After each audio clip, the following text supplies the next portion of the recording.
So this is written in the sense of the volunteer. Victim. Yes. So I shall read this out, and then we shall go into introducing characters afterwards. So, are you ready for a story? None. I am so nervous. You have no idea. Okay. So the chain attached to the metal collar wrapped tightly around your neck pulls taut before being yanked, causing you to stumble forward slightly. A familiar female elven voice barks at you from top of a giant lizard. Keep up, worm! Regaining your composure, you continue forward, the manacles rubbing your wrists raw. Rounding a corner, you get the first glimpse of your temporary new home. The cavern roof suddenly and quickly ascends upwards before disappearing into the cloak of endless darkness. You hear the roar of an underground river some 100 feet above you, as it crashes down into a pool of gloomy water before flowing off to the north. 4 large stalactites pierce through the darkness, while enormous spiderwebs stretch between them. Stepping closer, you see the lizard rider reach into her robes and pull out a small stone. She looks up and begins to speak in an unfamiliar guttural language. Nothing but the crashing waterfall can be heard for a few moments afterwards, before the sound of straining rope slowly gets louder. A large wooden crate appears from the darkness above, eventually coming to a stop on the ground 60 feet in front of you. You feel a sharp jab in your back. Looking over your shoulder, a male dark elf stands, crossbow drawn. He gestures you to step into the cage. You are joined by the lizard rider and 2 other dark elves, who are wearing strange black and purple armor. The cage jerks as it begins to rise into the darkness, eventually coming to a stop near a platform nearly 100 feet above the cavern floor. 2 large, grotesque quadrupeds, covered in grey fur, seem to be manipulating a large wheel. The door opens as you are pushed out. The guards grab your chains and begin to drag you off to the north. The last you see of the lizard rider is her talking to another elegantly dressed female dark elf, who watches and smiles as you are dragged away. You are marched past multiple closed wooden doors, over a rope bridge that crosses the waterfall, and into a sparsely furnished room inside the furthest stalactite. The room has a table and 4 chairs set up near an opening on the west side of the wall. On the east side sits a rope ladder linking this room with the one above. You don't get long to look around before the door on the opposite side of the room is opened, revealing another rope bridge. Crossing this bridge, you see the iron bars of the prisoner's cell. 15 sets of eyes of different shapes, sizes, and colours peer out of the darkness at you.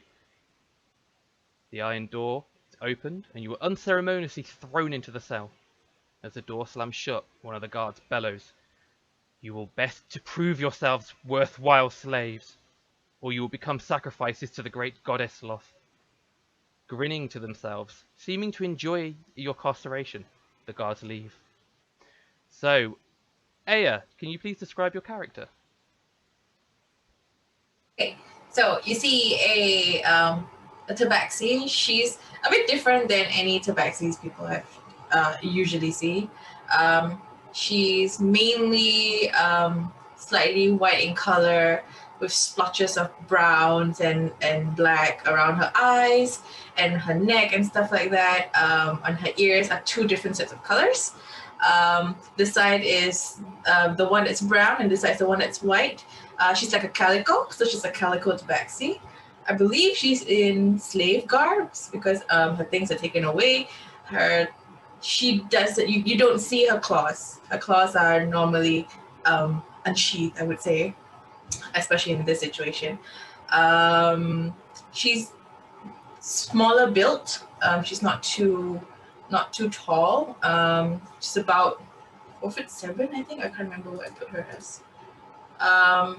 And her tail is really, really long. At the tip of her tail usually sits a very nice pink ribbon. And you see her ears. They have little holes on them because she used to have lots of piercings, but now they're all taken away. She looks pretty sprightly, despite being in a situation, because she's a bit she's on the more positive side of things. And you will see her with another Tabaxi, and that is Sylvie. Okay, David, if you would like to introduce your character. So you'll see a halfling, just over 3 feet tall. He's got very pale skin with some sort of a grey dye all over it. He's covered in intricate tattoos that are sort of mix of very impressive. Some people recognize them as elven style tattoos, and then mixed in with those are very simplistic tattoos. He's very quiet, and he's got very dark eyes with little silver specks in them, and he just sort of furtively looks around at everyone without saying anything. Thank you. Liz. So when you first see her, she almost looks very half-elven with like the features, but she's anything but, especially towards the other half-elf in the room. She has very unique bubblegum hair that's cut quite short, and she appears to be like wearing what looks to be like the remnants of a military uniform, and a scabbard at her side with a broken, with the hilt of a broken sword, but obviously what would be a sword there, but it's now gone. And she just looks at all of you, trying to judge you for who you are and if you're worth her time. Awesome. Thank you very much. Gary. Oh, you muted, Gary. You muted, good sir. It's me age, dear. You see a tanned but strangely grey-skinned being walking head bowed just slightly, but that's only because he's of medium build of about 7'2", and he's worried about banging his head on things. You notice his head is shaved, and from what you can see, most of his body seems to be covered in tattoos. He's wearing a kilt. He's also got a vest of leather on, which has got a few straps and buckles on it. But as most of our things have been confiscated, he hasn't got much else about him. Just a look of more of a hunter than prey. Awesome. Thank you very much. Lewis. Yeah. So you see a half elf with shoulder length hair, rather well kept, well, usually well kept, with an almost Burt Reynolds style moustache, which seems far too big for him. And his brown eyes is about 5'10", but at the moment he's just on his knees looking down, but still you can just from the side of his face see almost a forced chirpy look on him, trying to make light of things. Yeah, and that's essentially all. Awesome. Thank you very much. Rob. I did forget to add that I'm a Goliath. Ooh. Just little one. Tiny boy. Goliath. You are the teeniest of the Goliaths.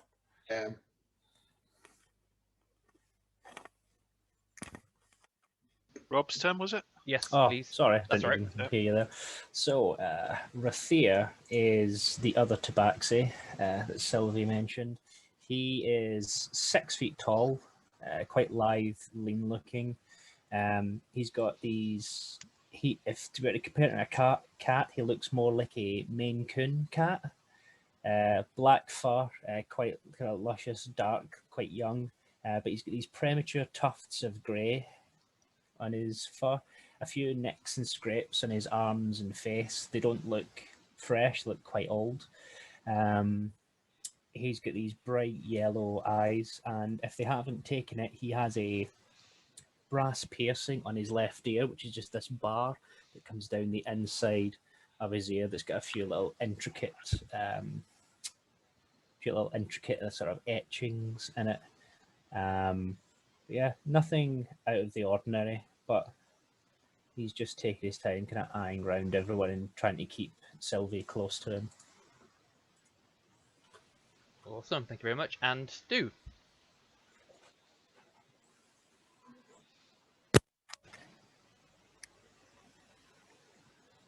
I think you're muted, mate. Shall I do that with volume? That might help. Actually hearing me actually talking, because that was a really description. You just missed a brilliant description there. You just missed an The excellent. best one. Yeah, I'll do it again. It might not be as good.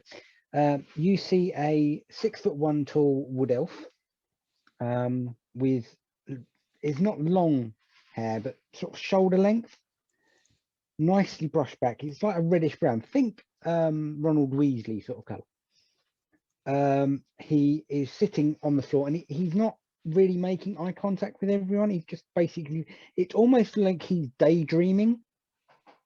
He's not really making, he's literally just like looking around the room as though he's thinking about something else, and he's got a slight smile always playing on his lips. He's wearing basically prison garb, but anyone who anyone who's perceptive will notice that's not all he's carrying.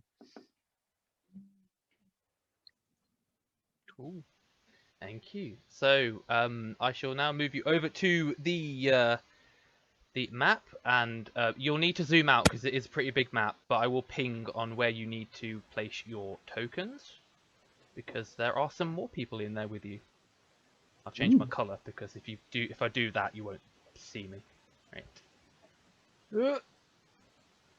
Zoom out, and okay, so over here, please. Ah, I see the ping. Yes, I am now pinging in white. Mystical can't tell. ping. Where's the ping again? Oh, there we go. You get it. Over the Hey! far right-hand side. I can see. Follow the sound of the ping. I Follow zoomed all the way sound out of and the everyone was tiny. Yeah, it is a pretty big map. Yeah. Yeah. All I've got is the blackness. Oh, sorry, mate. There you go. Is that better? I can see a ping going there, yeah. Yeah. If you just pop your So I'm going to put Erdas exactly where he would be, which is leaning up against this wall over here. okay.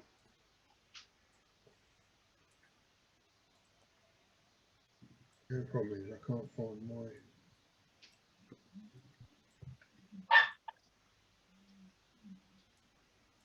I think it's moving all the way to the side. Yeah. You never Yeah, no stand one in the wants to be middle in of the the centre where the cells. fireball's going to hit. Fire! Stand in the middle of the cell.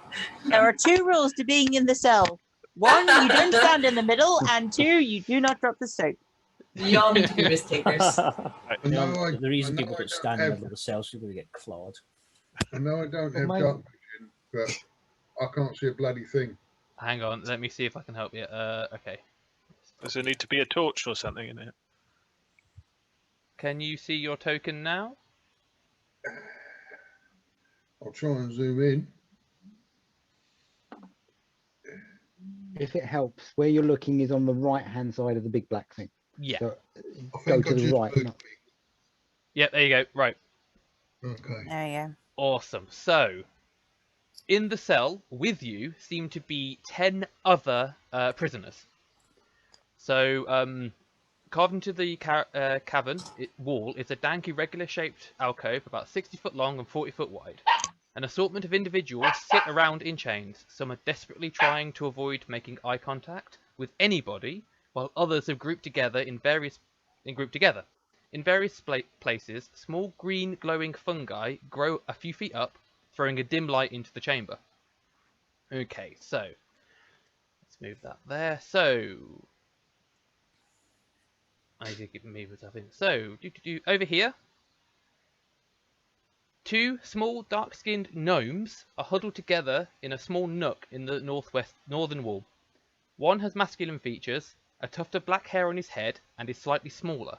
The other has longer hair that reaches down past its shoulders, feminine features, and is sitting cuddling the smaller male. The next one along, nearby to the gnome, sits a nearly 6 foot tall orc with ashen grey skin. One of his tusks is broken, and he is leaning against the cavern wall, staring intently at the pink-skinned dwarf opposite.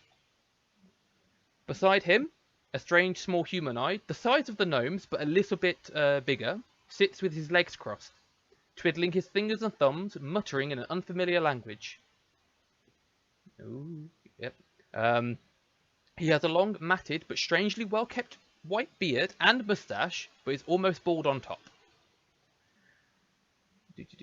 Further round, near to Erdas, pacing back and forth on all fours, is a quadruped-like humanoid with grey fur, chanting to himself in common. He looks similar to the large grey-furred creatures the dark elves use as muscle. He is chanting, "This isn't real. I'm a prince. I'm a prince," over and over again. The next prisoner round, so over here, is a creature that not many from the surface have ever seen before. He resembles a large toad with purple skin and occasional dark spots on his skin. He's laying down on the rocky floor, apparently asleep. Further round, nearby to Cecil, cowering in the furthest corner of the chamber, trying to make itself as small as possible, is a creature completely alien to anything known or seen by any of you. It curiously resembles a mushroom with limbs, akin to a bipedal humanoid. It appears to be avoiding looking around and at anybody else, and everybody seems to be avoiding it. Between Gharath and Cecil is a scowling back at the orc is a female dwarf with long auburn braided hair. She doesn't make eye contact with anybody else other than the orc. Clearly, the two of them are spooling for a fight as her fists are clenched tightly. Fish. Yeah. My fish is clenched tightly as well. Okay, that's going to be a meme now, isn't it? Your fish is clenched tightly. Okay. I dare say your fish is clenched.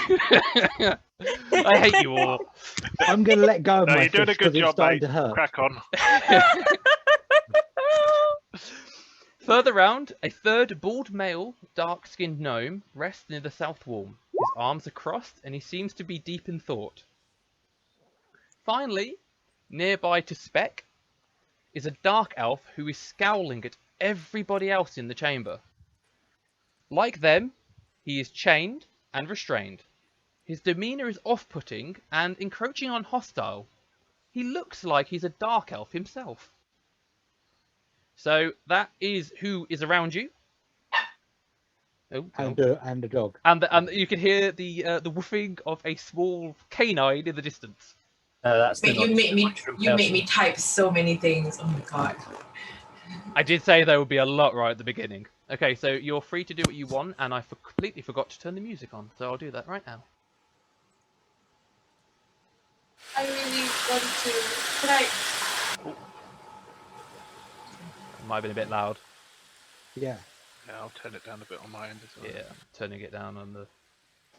There we go, that's better. Right. So, does anybody want to do anything at this point? Can I roll myself over to the mushroom? It's so cute. Yeah, you can go up to the mushroom. I want to roll. Literally roll on the ground, on the dirt, to said mushroom until I'm around there. Can I say hi to it? Please? Yeah, you can definitely say hi to it. I say hi, and can I, one finger out, can I, I'm not gonna poke it, I just put one finger out like E.T. Hopefully, does it have hands? It does. Okay, I'm gonna wait until it boops my finger. And this is how we lost Aya. She touched He the gave me a mushroom. mushroom. You know I'm a circle of spores druid. I love mushrooms. Okay. When I knew I'm this, just gonna wait. when I saw this one was in here, I knew that you'd go straight to it as soon as you heard about it. That's why it's near the end. Okay, so Sure. you reach out a finger nearby to the mushroom, and it's a really odd sensation because it doesn't seem to have a mouth or a nose. It's just a pair of eyes, and it kind of just glances over to you, and it sees the finger, and it kind of recoils slightly. I kind of make my eyes dilate and go really wide, like the moon, and then go really like thinly as well, like slits, and then I keep doing that over and over again. Okay. In a funny way. In a funny way. Rathir comes over to Sylvie and he just puts his hand on her shoulder and just begins to shake his head at her, not saying a word. Oh, but it's a mushroom world right there. So as you do that, you see the mushroom kind of look up to you, Sylvie, and it starts to shake its head, not violently, just a little bit of a shake, and out of its body these whitish, bluish spores kind of just erupt out of it. Everybody who is within 10 feet, so that'll basically be Cecil Yeah. and Sylvie. The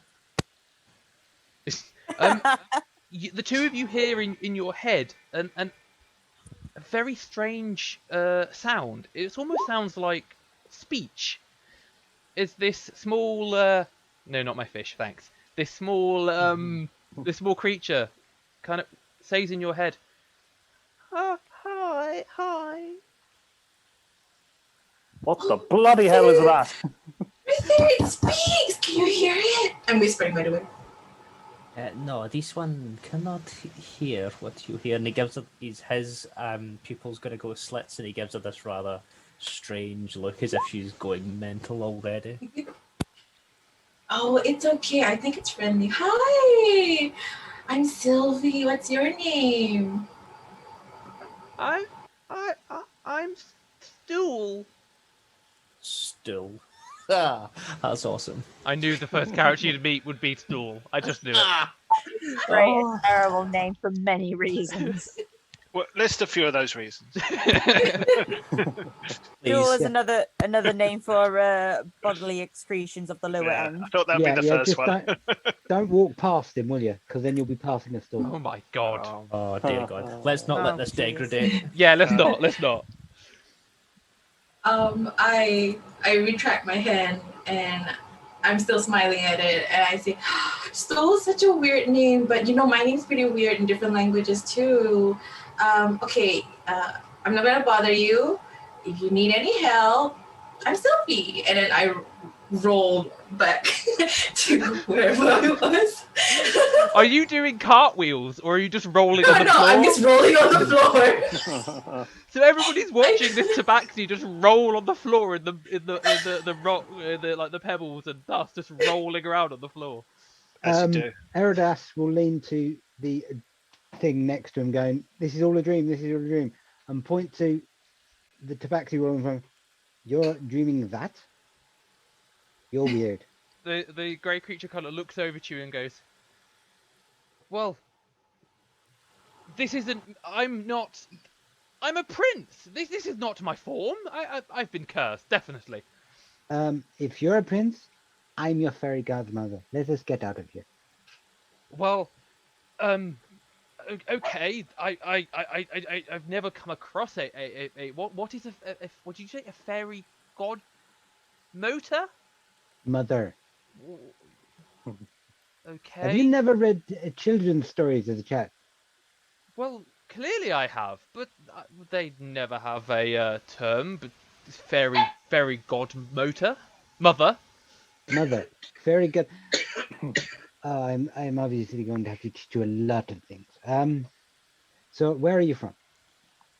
Well. You say you're a prince. You must have a kingdom. I do. Give me 1 second. Because this is the one thing I didn't believe write down.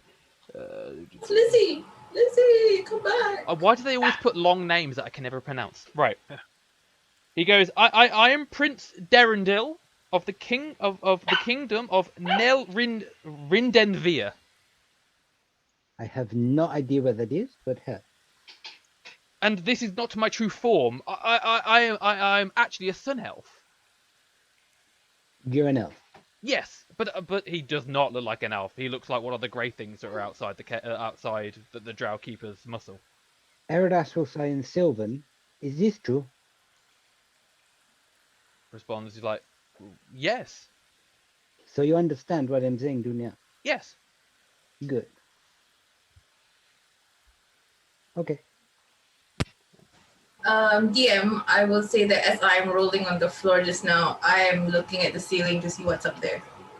It just seems to be a few stalactites sticking out, a few more of the mushrooms that you can see on the walls. There's nothing up there. Okay.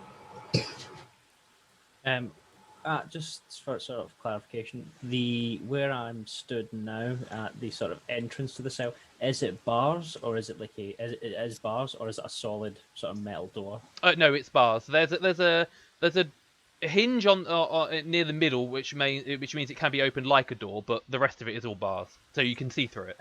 So as everyone's kind of talking around, can I sort of keep my eyes and ears sort of peeled for the movements of guards, any sort of patterns, or to see if any start to come near towards the cell? Of course. So let's just have a quick look what you can see. Cool. Okay, so from outside of the bars, you can see the bridge that goes back to the room in the stalactite. Which, as you have all come through here, you know that there is a table. And seeming that your guards are no longer outside the bars, it is safe to assume that they are in that room. If you were to move up and down the bars, you would get a different view, and you could be able to see them.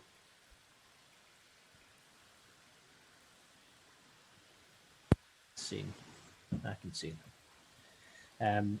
Do they look? What is it they're doing? Are they just kind of like sitting around chilling out, or? The two normal dark elves, so drow, are kind of just playing cards on the table, whilst the third guy, who is just off closer to the gap in the stalactite, seems to just be having his feet up, having a bit of a kip, not really paying attention. You get the impression that they're very cocky, and it's almost like they know they don't have to watch you. So, with that reaction, like you just see Rathir grins slightly, and he sort of picks at his teeth with one of his rather sharp claws as he sort of grins at them. But he's just going to keep watch and see what happens outside. Okay. I want to turn to the redhead beside me. Mm-hmm. Sort of ask her name and if she wants to see my fish. I knew that you'd take a P out of my list, but anyway. So she kind of looks at you and she goes, "Oh, hello there. You're a Goliath, aren't you?" Aye, lass, I am. Well, nice to meet you. I am Eldeth. Elveth. Eldeth. Eldeth. That's really grim. I am death. It's nice to meet you, Eldeth. I'm Gharath. Sorry about that. That's all right. That's all right. Yay, Lizzie's back. Yay. It's nice to meet you too. And she kind of raises her hand slightly as far as the chain will allow, and kind of shakes your hand. She's like, "So, yes, this seems to be a bit of a pickle that we found ourselves in." Can I ask, lassie, how long you've been here? I've been here about 5 days. 5 days. And the others, do you know how long they've been here? A few of the people here have been here longer than I have. I know and she kind of looks over to the mushroom and goes, "I know he's been here longer.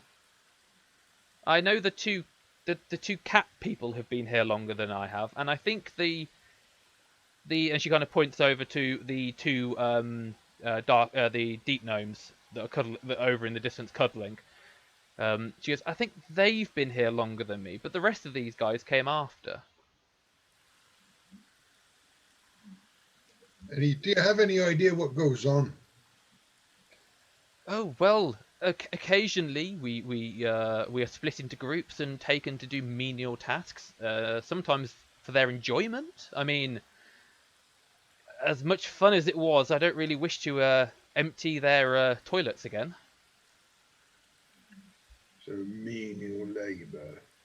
Yes, they seem to be enjoying themselves. All of the foul drow here. And she kind of looks over to the orc and just glares at him again. I have to see if we can do something about that. When you say that, she kind of perks up a little bit and looks at you and goes, she kind of leans in. Are you thinking of escaping? Let's just say a change of living accommodation. Well, if I can help at all, please let me know. I would rather not spend the rest of my days here. All I know is that apparently the entourage from the Mezica Bran. God, I hate these names at times. They are quite late, so we have a few days before we're all being escorted there. It would be better if we could leave beforehand. Do you have any skills, lassie, that we might be able to use? She kind of grins and goes, I might have some skills. I've been known to be a little bit sneaky when the time calls for it. If you're looking for pure muscle, I would look at the Quaggoth over there. And she kind of looks over at Dendril, the prince. Oh. Thank you, lassie. I'm going to have a... How far can we actually move on our chains? Your movement is unrestricted. All right. It's just your hands on next to your waist almost. I'm just going to stretch my legs here, lassie. I'll chat later. Okay, well, it was nice to meet you. And she kind of goes back to staring at the orc, and the two of them are just constantly got eyes locked. With Sylvie and myself having been here for a while, would we be on speaking terms with the strange-looking gnomes at all? Yeah, if you spent the time if you wanted to have spent the time to talk with them, then they would be friendly towards you. Yeah. I mean, so Rathir is not. It's not that he's so. As a sort of meta point, I've got a -1 in charisma, but that's due to the way he speaks. It's not always straightforward. So it's not that he's not outgoing at all. He just speaks in roundabouts now and again. Okay. But he would have taken the time to get to know them and try and make connections, as he doesn't want himself or Sylvie to be spending much time here either. So he would have likely have tried to get to know as many as he could. Most likely has been speaking with the gnomes. Right. Well, the gnome with the long hair, which would be this one. She is called. Let me just open that. Her name is Topsy. And when you look over at her, she kind of looks up and kind of gives you a sneaky grin. And the little boy that she's cuddling, it looks like her twin brother, who's called Turvy. Oh, excellent. Topsy and Turvy. Amazing. So myself and Sylvie have been here for 9 days. How long has the Dark Elf been here for? Was he here before or after us? The Dark Elf was probably like 1 or 2 days after you, and he has just been so sullen and introverted. He's not wanted to really speak to anybody. It's been quite hard to. He's quite a tough nut to crack. Yeah. Anytime you've tried to speak into him, he's just been dismissive, almost to the point of he would quite happily break out into a fight. He doesn't want to talk to anybody. It's difficult. This stool, how did it come alone, or how did it turn up? Did we see? Yes. Stool was arrived just after you two, and same as the rest of you. He was kind of dragged in, chained. He seems to have been the most quietest. It's difficult for anyone to really make a connection with him because he doesn't speak. And no one's really got close enough for him to be able to use his ability to communicate. Except me just now? Yeah, apart from from the you. first. So he's been there for a while with nobody really trying to talk to him. because he looks completely alien to all of you. He's not familiar to anything you've seen before. It's basically a walking, talking mushroom without the talking. How small is it? He's about 4 foot. He's a bit diddy. Sorry, my druid is showing. Yeah, Aya, your druid is showing. We need to like. Darling, your druid is showing. With We're in just, company. just as a sort of maybe meta, no or not, it's up to yeah. Would we, obviously from the conversation that Gareth would have had with Eldeth, what they were speaking about the escort being late, is that something we would have picked up on as well? You would have heard about an entourage, like a caravan that was expected a few days ago. Some of the Dark Elves have spoken about it. Not directly to you, but they have mentioned it to each other, saying, I wonder where the caravan is and what's going on. And they are about a few days late, and it's almost getting on to 10 days late now. Adding on to that, because we've been here a while, would we have noticed if the elves outside, the guards, are they always the same 3 guards, or do they change? And would we have known what kind of rotation they have? They do change. It tends to be 1 more heavily armored drow with 2 almost warrior type drow that they switch with, and they do switch about halfway through the day. They have switched already today, so it's getting on, a lot on in the day, but you can't tell what time it is because there is no direct sunlight. The guards, have they, in the 2 days that I've been here, they've been dragging people in after me, I'm assuming, or am I the last in? No, I think Speck was the last one in. Let me just quick check my thing. I think that's what you said to me as to why that role was. Yeah, you were the last one in. So Yeah. he has arrived today. Right, okay. I sent you a thing in the Roll20 chat, Nathan. I don't know which one you'd rather send me to, but Speck's just staring fervently at the dark elf in our cell, sort of hands balled, just staring him directly in his eyes.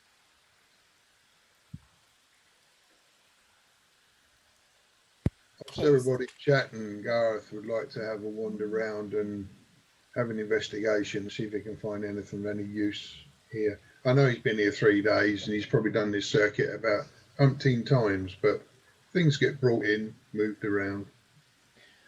Yeah, you could do an investigation check if you so choose.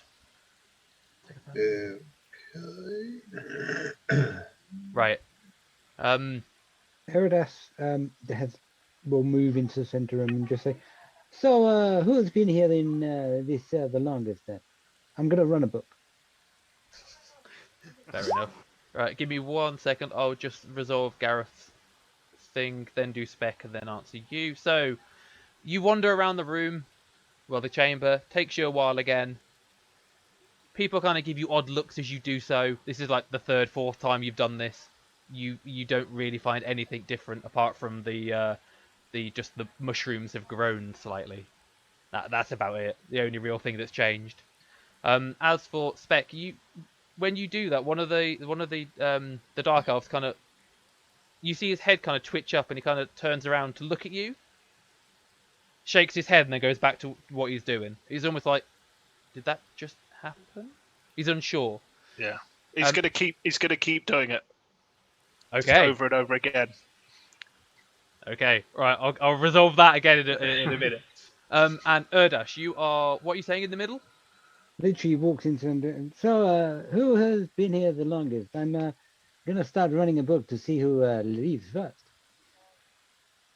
Okay, so excluding players, it would have been the people who you arrived 2 days ago. 2 days ago.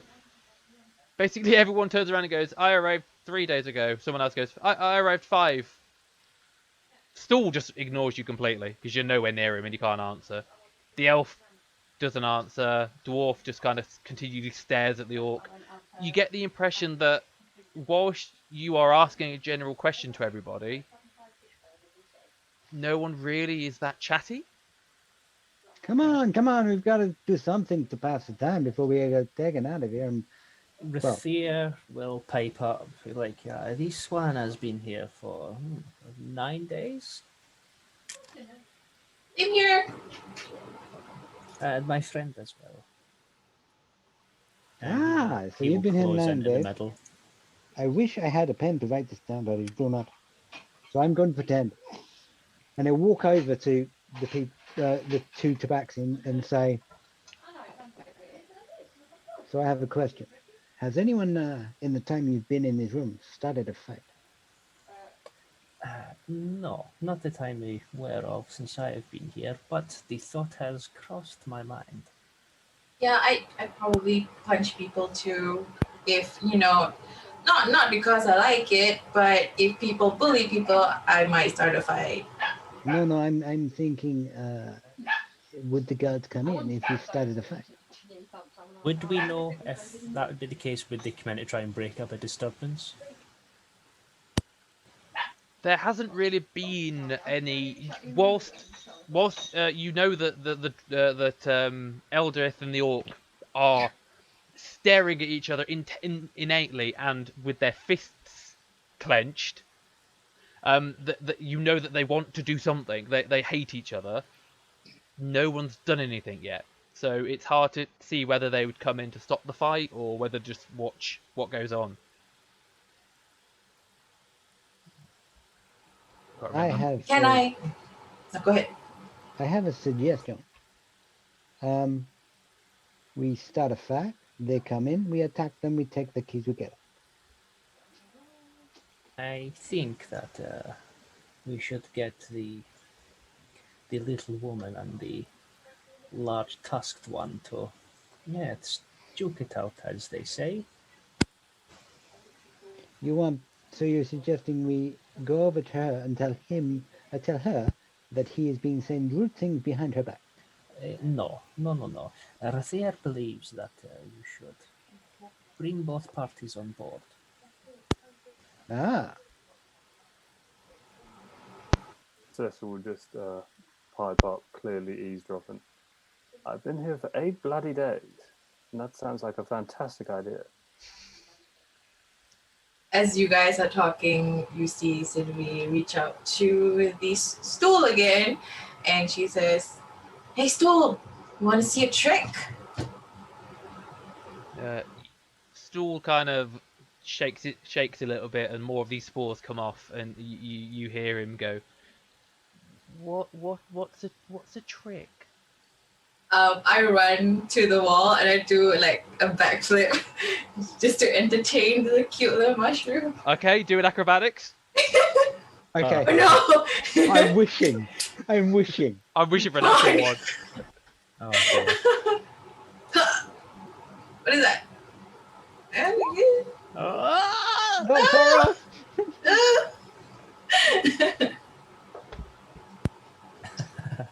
No, why is he taking things? Okay. So you are quite acrobatic, being a Tabaxi. You step a few steps away from the wall, with Stool kind of looking at you. You take a few steps forward and then stop. Kind of you hit the wall and attempt to do a backflip. You kind of get your feet over your head as you kind of go over, and Stool's kind of. But as you land, you kind of slip slightly and you fall down to one knee. You don't take any damage, but you do look a little bit silly. The dwarf next to you kind of looks over at you and goes, "Bloody cats! They will never sit still, do they?" Look like a Never hero. say that. But Stool does start going, like really slow clapping. Like, yay, but also boo. Okay. The sarcastic slow clap. By Okay. mushroom, judged by mushroom. Amelia, you can do that. If you just want to message the person and just to talk with them via that's fine. Yep, cool. Okay, so this all goes on, and the Tabaxi kind of runs up the wall, kind of manages to do her little acrobatics trick to please her audience, fails slightly. But as you're doing what you're doing, Speck, you kind of glance over to the elf that you're talking to, and he seems to just kind of push himself back off his chair, turns around and just starts walking to the edge of the cell. And he points at you and he's like, "Would you cut it out?" As he says that, Rathir just grins widely at Erdas and is it Cecil? Cecil, yeah. He just grins widely at the two of them. Erdas So- just nods and moves over here.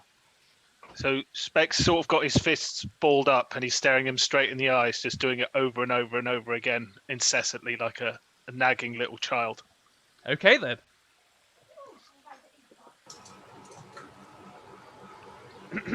Let's have a look. So you all kind of disperse slightly to take up positions almost.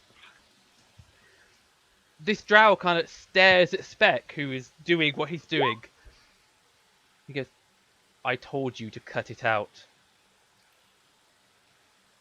You Speck keep- carries on doing it, but all everyone else hears is As you do it, you keep doing it over and over and over again. This drow kind of just looks over at you and goes, "Fine, have it your way." He aims his crossbow at you and fires. Does a 17 hit your armor class? it does, yeah. Okie dokie. Everybody else, here's the crossbow bolt get released. This As is Yeah. this is the drow in our cells got a crossbow. Oh, I thought you were on about the guard. That's what the No. message was Oh, about. he's winding up the drow. Oh, himself. right. Okay, it's completely different then. Hang on. Sorry, my bad. Yeah, Right. I was confused whether drow had a crossbow because I would have nicked it by now. Yeah, let's take it. Sorry, that's my Yeah, bad. Like, Took he it. had That's that all right. very well hidden. You had a lot going on, mate. It's fine.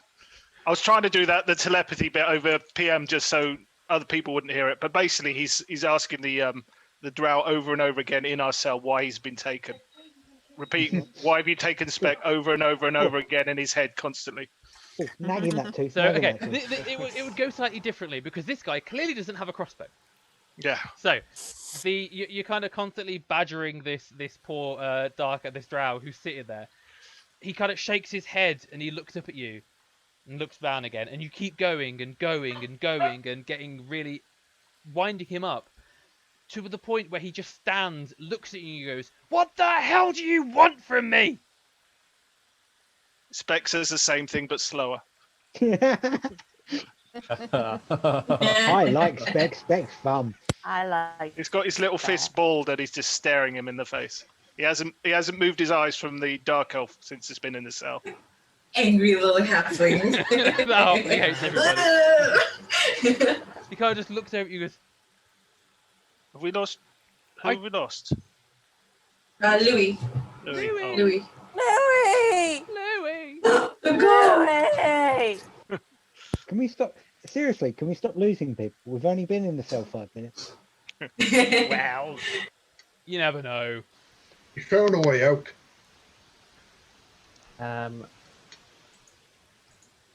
While this is going on, then can I? He's back! Yo! Can I go up? In fact, if he's back, then Rathir will say to Cecil, "It's like, it seems that guards react to, well, any sort of commotion here. Why don't you go speak to the dwarf woman, and I'll speak to the orc. I see if we cannot get them on board to have a little fight." Well, I do of course agree with you. I might have something slightly different up my sleeve as well, if you don't mind me interjecting on your idea. Oh no, go ahead. I may or may not, and he'll be whispering, have something slightly concealed on myself. Our shackles may not be that hard to break. So before this happens, we could always have a little sneaky try at that and let the chaos ensue and take advantage when we can.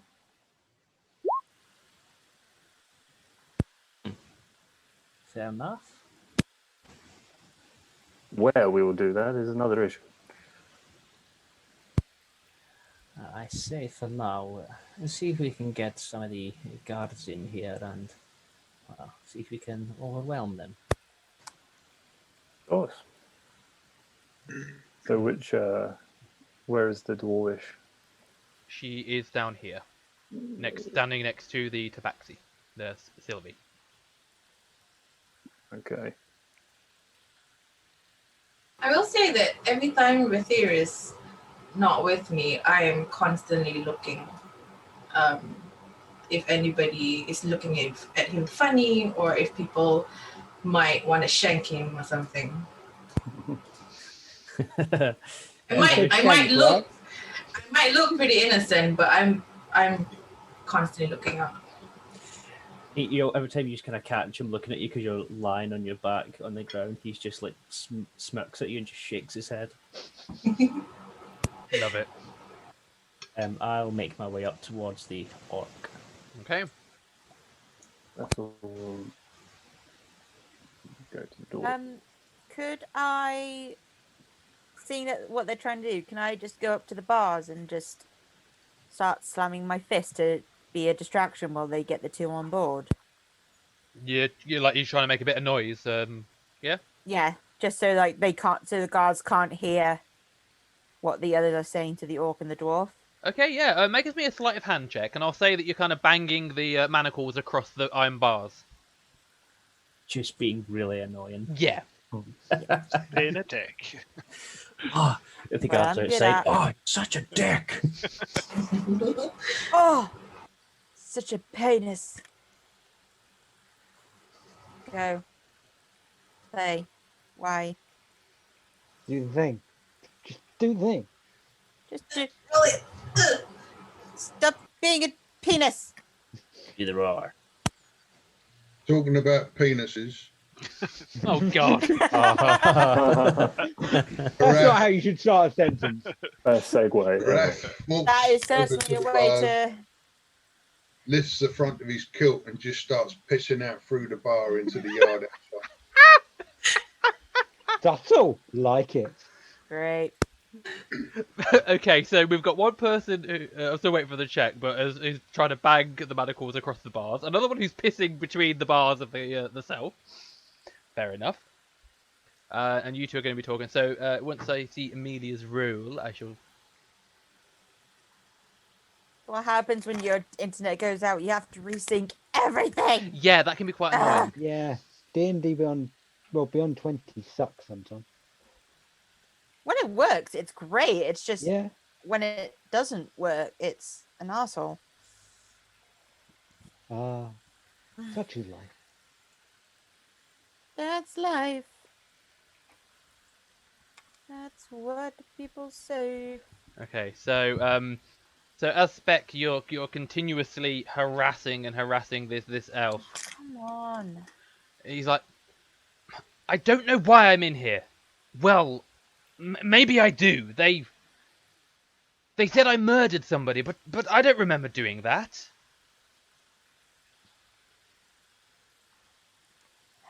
Right. Beck sort of frowns and he doesn't approve of this man, and he just turns away from him and looks around to see what everyone else is doing. Okay. Thank you for my memory. He's stopped harassing him. You've stopped pissing the dark up off. Fair enough. Okay, so For now. So I'm trying to see 4 people causing trouble. So Amelia, you start banging you go to bang your manacle across the iron bars, but instead of getting it bang bang bang bang, you get like 2 bars across, and then your hand kind of just slips through, and you kind of go to pull it back, and you've now got your hand stuck on the wrong side of the bar, and you're like, you're making this bang. That's fine. Bang. As I'm doing that, I'm just gonna shout like, Hey, look at this, you dickheads! That's what I'm gonna do to you! Come on, then! You do catch the attention of one of the drow guards, who kind of just looks over at you and just sees the Goliath pissing in front of him. He's like... He shakes his head, kind of shouts over, "Do what you like! You'll be cleaning it up yourself later," and goes back to playing cards. Why didn't you come over here and say that to my face? Or are you afraid to have your ass kicked by a girl? Roll intimidation. Will do. I'm just quickly closing down and resetting everything. Do bear with me. No, that's cool. So, Dare you trash? Roll 20. Rathir, what do you wish to say to the orc? Not that any of you have asked his name yet. He goes up to the orc, nods his head, said, Rathir would know your name, my large tusked friend. Kind of looks up at you and goes, "Runt." Your name is Runt. Runt, not runt. Do I look like a runt? Yes. His ears twitch slightly. He's apologies. Common is not my first tongue. Wouldn't have guessed that. He just smirks at him, but his pupils like sharpen slightly as he looks at him. He kind of straddles and sails alongside him, kind of chilled. Looks around everyone in the room, said, "How would you like to? Well, get out of here."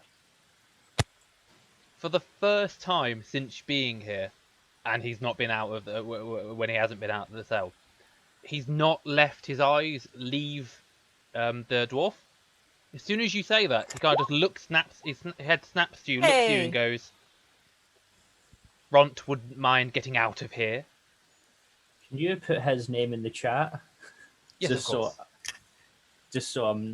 So I can know what I'm actually saying. Runt. Okay, Yes. I'm going to continue to call him Runt anyway. Okay. Because accent. That's fine.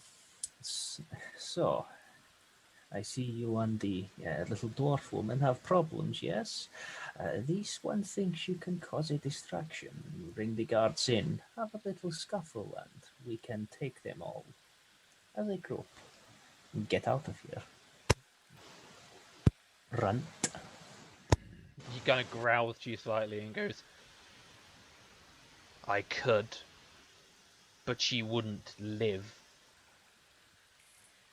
Well, that is between you and her, but I doubt you'll be getting out of here if you fight to the death. But have it your way. He kind of just growls at you under his breath and kind of glances back at the dwarf. "I could." You see, Rathir's new friend speaking to her. They're having the same conversation.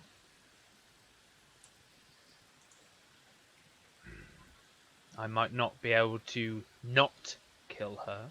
Why? Do you need her as live?"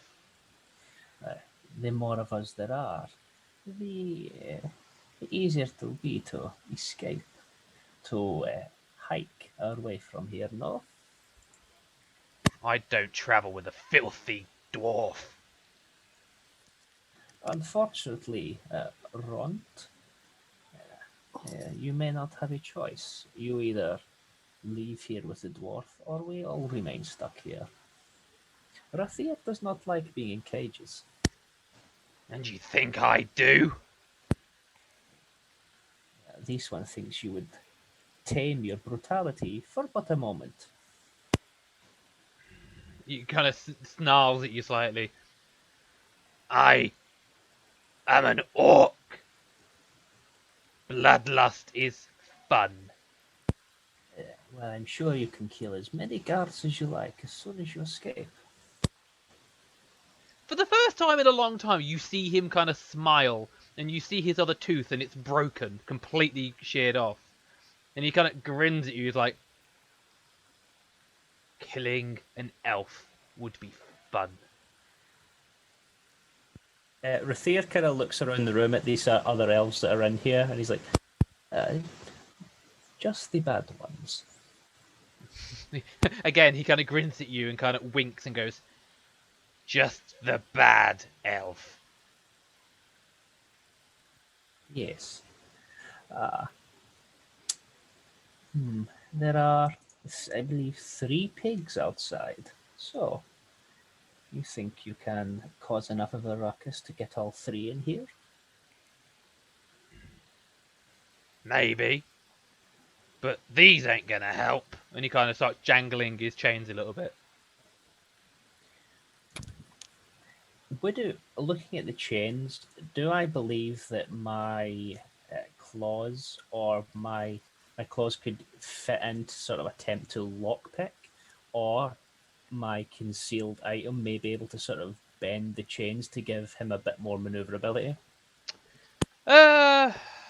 So do an intelligence check. Just straight intelligence? Yeah, just straight intelligence. 6. It'd be hilarious if it was 6. Oh, it is 6. Okay. Yeah. I was like, oh, he won't roll a 6. No, he rolls a 6. Okay, so you kind of just look down at the chains that are on him, and you've got a similar set on yourself, and you kind of get the impression that they could the item you have could stretch the manacle, but it's more likely to break his arm. Yeah. And you kind of pull one of your claws out and just kind of look at that and the size of the lock.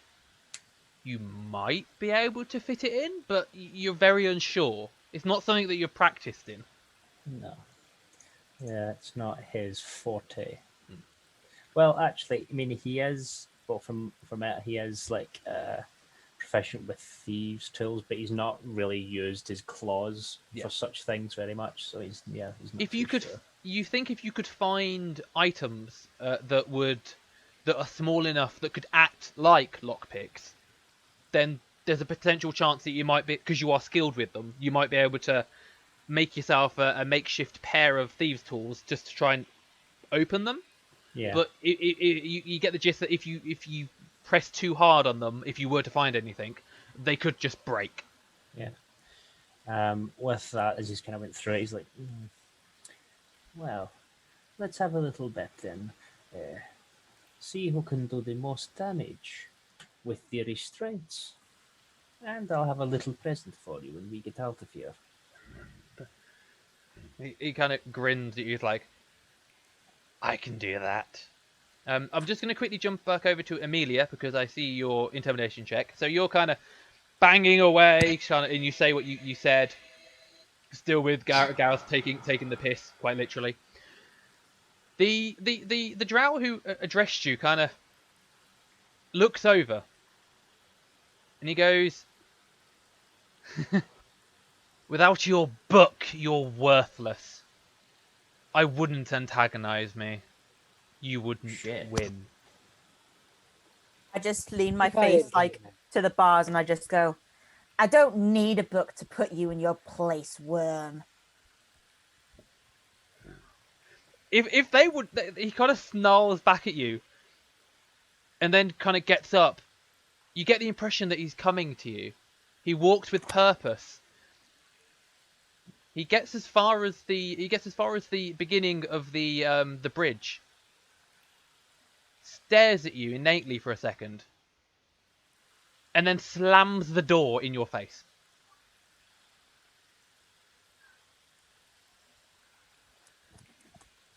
I just laugh for a minute and I just go, who knew drow elves were pathetic? Oh, I love it. You're all antagonizing these guys. It's going to be fun later. I'm now scared of Lizzie. Yeah, I would be too. Yeah. She's just like going to psycho. she's just going to town trying to get you guys as much time. It's just like, if we were on the battlefield, I'd have cut you in half before you could even utter a spell, worm. So you got your hand stuck through the bars, and you're desperately trying to antagonize and get the drow to come over. And this guy's basically just looked at you, thought you're pathetic, and shut the door in your face. So Lizzie this evening will be playing the role of Black Knight. I was thinking more psychopath, but still. I could go for either. Okay, so anybody else want to do anything at the moment? Can I Yeah. ask? Go ahead, Louis. No, I was just going to say, whenever you're ready, I'll talk to the dwarvish woman. But go Yep, first. Come on. Yeah, we can do that. Okay. I want to ask Stool and point to the giant toad and ask how long, what's his deal? Why is he sleeping all the time? So the Stool kind of does the same thing with his spores, and they kind of you kind of get the sense now that they're kind of penetrating through your ears, and they just soak through your skin, and in your head you can hear him go, that is Shashar. He lazy. He just sleeps, and he called me food. I'm not food. No, you're not food. People eat mushrooms, but you're too big to be eaten. As she does this, as she's talking to Stool, she's looking at her manacles, seeing if she can break it. Is there a rusted bit? Like, which part can she bend to kind of really break it in one go? So she's strong. Are you trying to break the chain or the... I'm just trying to investigate to see if I can break it. Okay, so if you roll me an investigation check, and whilst you're doing that, we'll go over to Louis. Awesome. So I will approach the dwarvish woman. Speaking in dwarvish, I will say, "Oh, come on. Hello there, my dear. Cecil Sarvaris at your service. I may have a couple of questions for you." The dwarf kind of looks up and goes, and speaks back in dwarf, and she goes, "Oh, a gentleman who actually knows how to speak to a lady properly." I am educated, you see, my dear. And I will sit down right in front of her, rather nonchalantly, with my, you know how it is, the lounge pose. Okay, so you're just lounging on the floor next to her. Yeah. Well, in chains. Oh, in chains, like this goes, like lying, trying to get yourself... trying to be cool. Yeah. Okay, she kind of looks and goes, what can I help you with? We may have a slightly cunning plan. Well, it goes like this. The more of us, the better the chances we have. Judging by the looks and the distance that we have in here, it seems that there might be a few tensions. If we put these aside for a little while, I'm sure we can come together and maybe cause a stir and cause the guards to come in and pounce on them. Are you requesting that I pull my punches against somebody? That, of course, is up to you, my dear. With lovely arms like that, it'll be hard to pull your punches, I'm sure. I don't know how effective I will be like this, and she kind of moves her hands out, and you just see the chains and the manacles attached to a belt around her waist, the same as everybody. And she's like, I can attempt. I mean, if it means getting out of here, I would happily join in. Well, I was headbutted by a dwarf once, and it was rather effective. So the hands might not necessarily be the most important weapon in your arsenal, my dear. I could probably give the orc a bit more brain damage. He seems a bit stupid as it is, and she kind of looks around you and just glares at him. And at the same time, he glares back at her. Cecil would just look between and go, "Oh, a little bit of tension there, I see." Well, he is nothing more than a filthy orc. I've had some good bloody times with orcs, I'll tell you that. Not all of them are filthy. She kind of just leads past you and looks at the orc, kind of leads back to you and goes, "No, they're all dirty. They're all filthy. They are horrible creatures." Anyway, I will talk to my Tabaxi friend over there and discuss further plans. If I nod, please come over. Okay. And he will wander off. Okay. Lizzie, can you do a... Oh, you want to do it by force, or do you want to do it being dexterous? With, The thing you sent me. yeah. I might just try being forceful because I'm quite angry and I want to break something. Okay, make a strength check, straight strength. And Sylvie, your 8 investigation. So you were looking for like a weakness in in your manacles to try and affect, see if you could Woo! slip out, break them. Break them, yeah. You don't tend, you think that they are well made. They don't seem to be rusty, or they seem to have been taken care of, their restraints. There's a bit of oil and grease around the hinges, so it seems that they are perfectly well made. But there could be a chance, even if a slim one, that you might be able to either slip your wrist out or break them. You just have to try. Following that up, would I know if I could, my unarmed strike is my fist, but could I use my feet as unarmed strike? Yeah. This is a technical question. Yeah, as a monk, you can, when you do an unarmed strike, as long as you hit with something that hasn't got a weapon, so a hand, a fist, a tail, your head, your shoulder, any body part. Yeah, you can hit with a fish if you wish. You can make that attack against anything using any part of your body or any part of your your Tabaxi anatomy that you so choose to. Elbows are good. Oh yeah, elbows. You can... Yeah. How long is the chain? Is it like this, or is it slightly like? It's about that long, about a couple like a, not quite a foot, but it's a good length. So just nice. Sorry, just nice for me to put it over someone's neck to restrain them. No, it's attached. The manacle is attached to a piece of chain, which is attached to a belt, like an iron belt around your waist. So they're not like that. They're like this next to you. If I do some crazy monk shit, can I use that? Yeah, can I use my chain that's on towards my torso to restrain somebody? You could potentially, yes. Okay. Just good to know. Okay. So Amelia, you do manage with a 13 to kind of yank your wrist and manacle back through. You do indeed succeed in scratching it slightly. Doesn't seem to have done much damage, but you've definitely kind of made a nice scratch across it.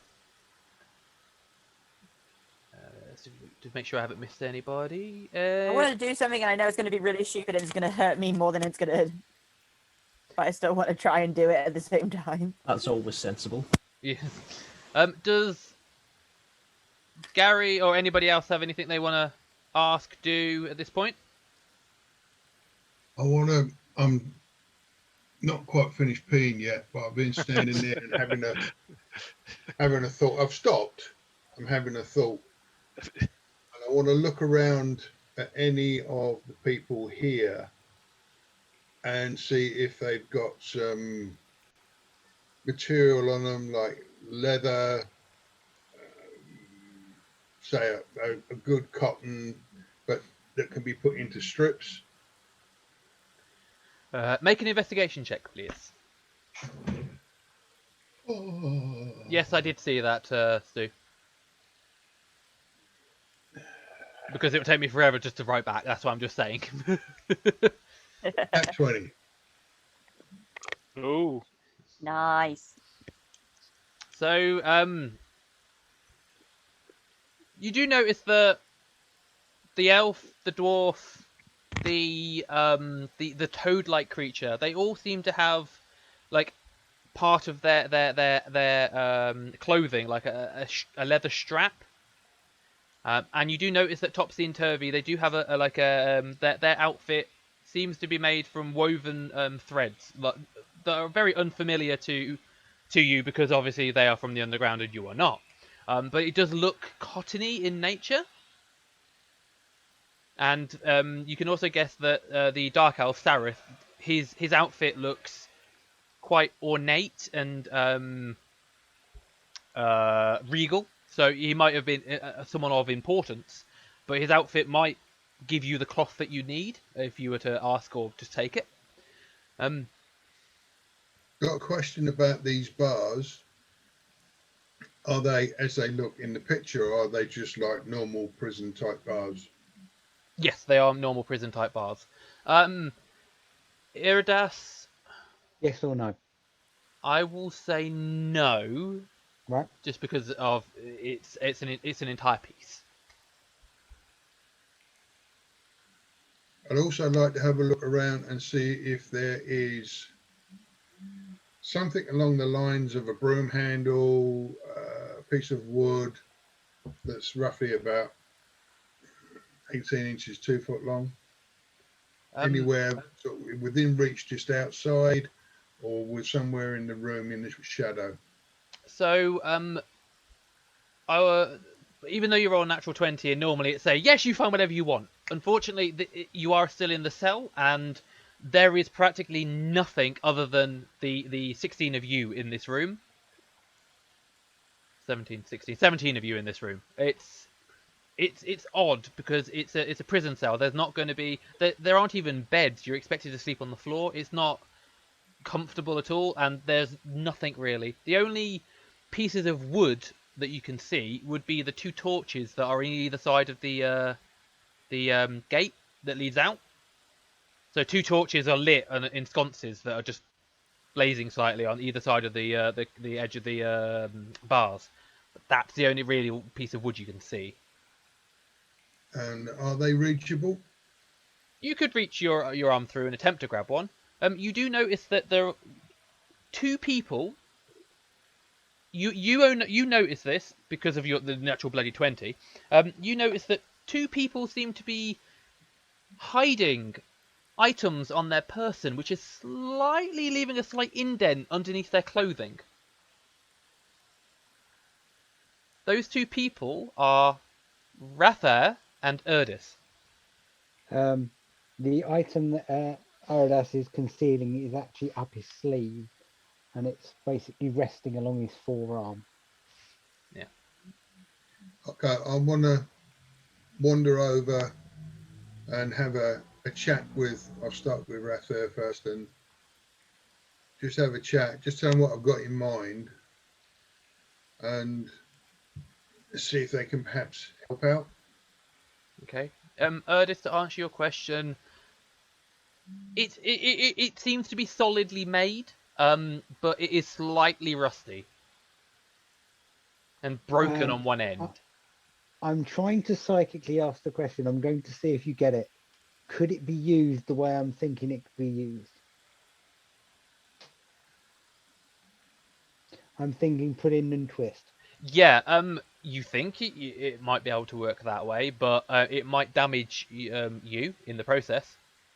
Okay. Depending on where you put it. If you put it down the iron bar that's next to your waist, and you try twisting, it could hurt your lower chest and stomach. If you try and slip it down the manacle, you could break your wrist. Unless you wish to try and break your wrist to get your wrist out, but then you'll be walking around with one arm that's completely screwed. So just Like kind of, Doctor Who and the Weeping Angel. yeah, pretty much. Which would be But quite then there could interesting. be 2 of me. Which would be quite interesting because then you'd have a lingering injury. One that I didn't even get you to roll for. You just did. Okay. How action movie do I want to go? It's completely up to you. It's your character. It's you. You're going to go the full action movie. Of course he did. He died in the other game because he wanted to. Yeah, fucking dickhead. Yeah, you're hated for actually that. sacrifice myself and then been killed. Shush you. Yeah, everybody hates you from that game for what you did.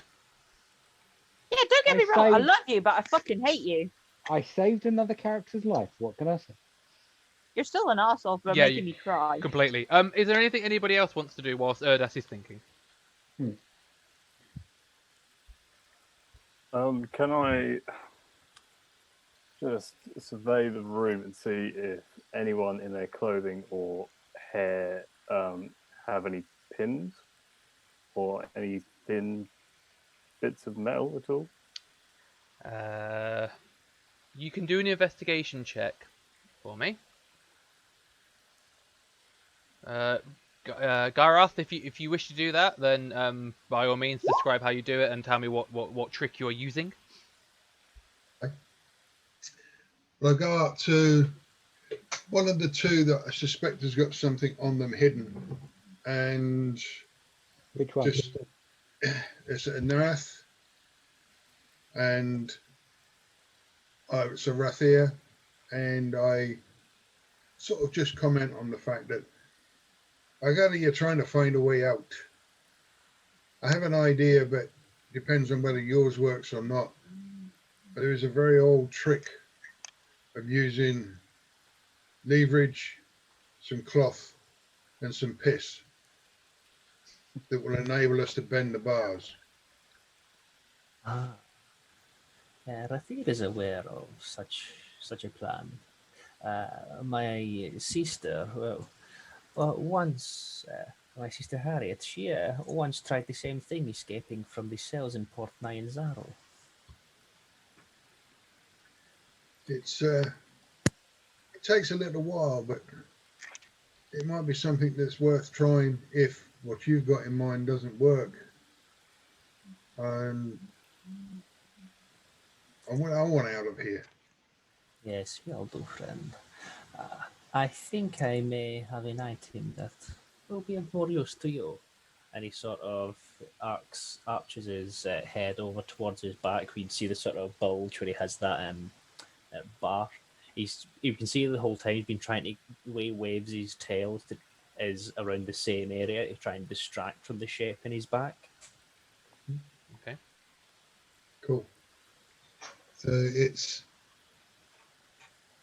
the guys are trying to arrange for a scuffle, but I want to walk around some of the people that have got some materials and just ask them nicely if I could perhaps borrow them. Okay, so who are you going to first? I'm trying to remember who you said had some. So the twins are wearing unfamiliar clothing, but they seem to be woven. So you could use that for the cotton or cloth kind of thing. Sarif, the dark elf, is wearing almost royal garb, but not quite. But there's a lot of excess, so he might be able to, if you could either take it from him or convince him to lend you any. Does his look like it might be silk? You would with the natural 20, you would probably guess it could be silk. Then I would like to ask him, because silk would be one of the best things that we could try it with. Okay, so do you wish to? Are you asking persuasion based, or are you trying to threaten him into giving you some? No, I'll try persuasion based first. Okay, so if you'd like to roll a persuasion. Whilst that's happening, Amelia's just going to rush over to the group here and just be like, "Hi, please tell me you're ready to go, because I really want to be out of this cage." Well, there seem to be a few signals in the work. This one has one plan, the large one has another. Good, because as soon as we get out of the cell, I've got some drows I need to incinerate. The sooner we do that, the better. Well, if Rathir's plan works, then the guards will come to us. Okay. So you wander over to Sarith, and what do you say? You've made your roll, but what do you say? I'm going to wander across, and it's Sarith. We want out of here, and I've been admiring your fine clothes, and I wonder whether you could spare me some material to help with an escape plan. I can return the material back to you. It might be a bit damp, but I could return it back to you. But it's a good, strong, well-made material which would be perfect for this job. So you say that to Sarith, who kind of doesn't really seem like he's paying you any attention. You stand there for a moment when you finish, and he kind of looks up at you and goes, "Leave me alone, you oaf." I smack him in the mouth. Okay, make an attack roll then. Bloody talk to me like that. What the hell do I use for that? I've got nothing to. Unarmed strike. Yeah, it's an unarmed strike. So Yeah, it's roll an a arm strike. roll a d20, add your strength modifier. Or dex, depending on whichever you want to use. So that'll be a 21. Nice. Yeah, well, you definitely hit him. You kind of give him a nice big whack round the side. What did you use? What is strength Nice. base? So what is your strength modifier? My strength modifier is a 3. 3. Okay. Well, you do 1 plus your strength, so you did 4 points of damage to him. Now I'm going to lift him up by the collar and stand him up against the wall and say, should we talk nice again? I'm just going to wait for him to react, or I'm going to hit him again. Okay, 1 memento. So you have picked, well, not picked a fight, but you've you've whacked him.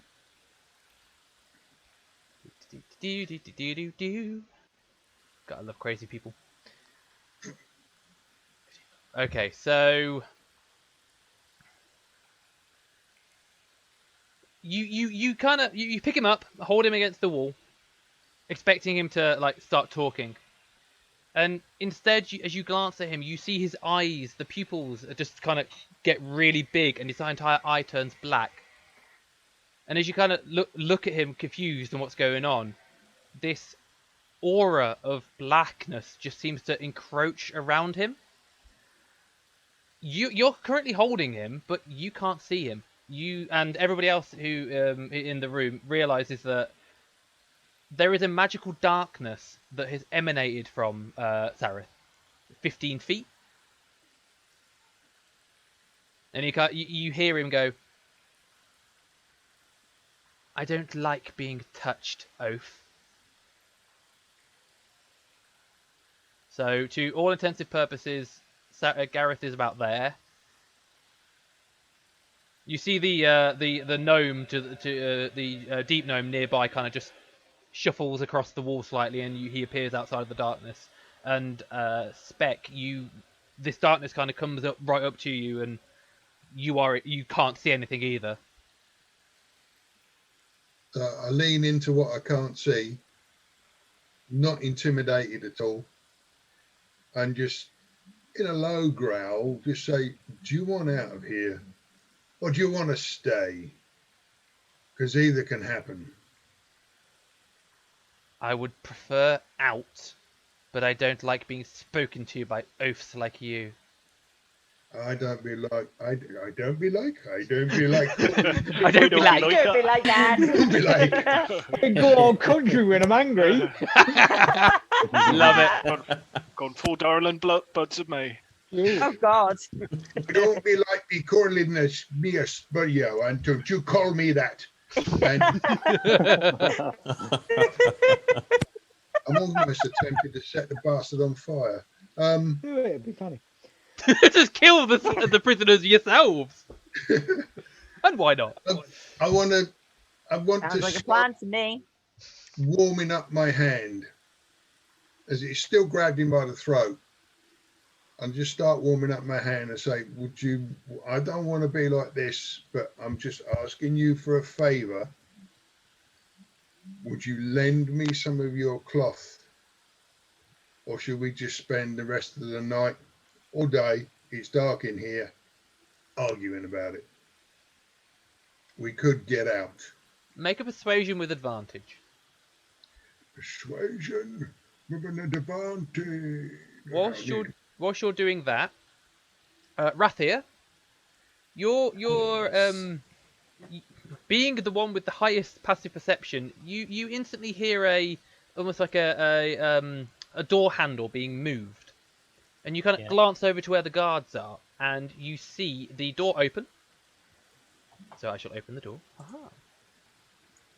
And beyond, it opens, and as it does so, you see two of the large furred creatures kind of walk up to the doors of the cage. followed by two more, two of the guards and another well-armored, heavily armored individual. And then a familiar face kind of appears at the gate. You know this to be one of the guys who captured you. And he kind of steps forward, and he goes, "Ah, I see they're having a bit of fun without us." Rathir looks over at the gate and then at the darkness that's currently going on, and he just looks at them and shrugs. Well, Rathir thinks it is the guard's job to make sure the slaves don't kill each other. So this chap kind of hears what you say and kind of chuckles to himself and goes, "Kill each other? Don't kill each other. One way or another you'll be of use." What He if just I go- killed everybody in this room and survived? Would I still be of use? I highly doubt you'd be able to take out 16 other people. Rathir kind of chuckles to himself and is like, "Oh, well, it seems that the guards are either unwilling or too cowardly to enter in to do their jobs. Not much else can be expected from Drow." I would agree with the second option, the cowards. Mr. DM, Mhm. do I happen to recognize one of them from my backstory? Oh, gold. Old. Oh, wait, yes, hang on. Sorry, I've read so many backstories, I'm trying to remember which one's which. Well, mine's the one that means I win the game. So No, yours isn't the one where you win the game. If it's what I'm thinking and along the lines of how you're captured, you do recognise the guy who's speaking.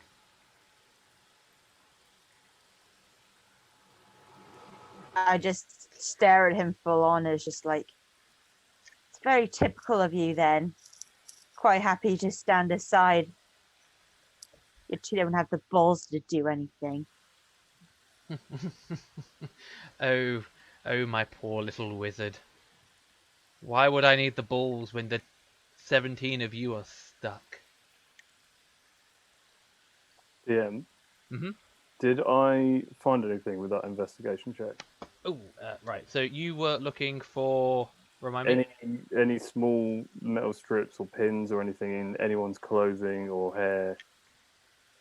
You did notice when you were talking to... You do remember noticing when you were talking to the dwarf that she had it wasn't quite a brooch. It was like sticking out slightly from one of her pigtails was looks like a small what we would consider now like a small hair pin thing. A bobby pin? Bobby pin, there you go. It's similar to a Right, bobby okay. pin. So you would have noticed that in her hair. She hasn't mentioned it. I think she's forgotten she's got it. Right. Okay. Well, while all that's going on, I'll approach her and see if I can cure that.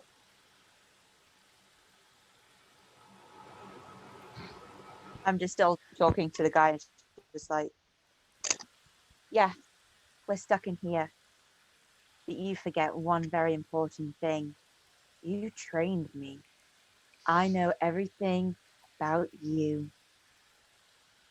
Just as you know everything about me. So there'll come a time when I'm out. I don't know what's wrong with Lizzie. Yeah, Lizzie, I think you're broken because you totally turned into a robot and gone very slow. Lizzie! Yeah, you're doing a really cool speech and we can't hear it. Yeah, I can't hear your speech. Oh No. The worst timing. no! Yeah. Oh no. Timey-wimey. Anyway, I will Timey say wimey. it again. You say it again. Say it again. Round Take two, it. go. And retake. And keep. The top. It's true. It's true. I'm behind these bars. But you forget one thing.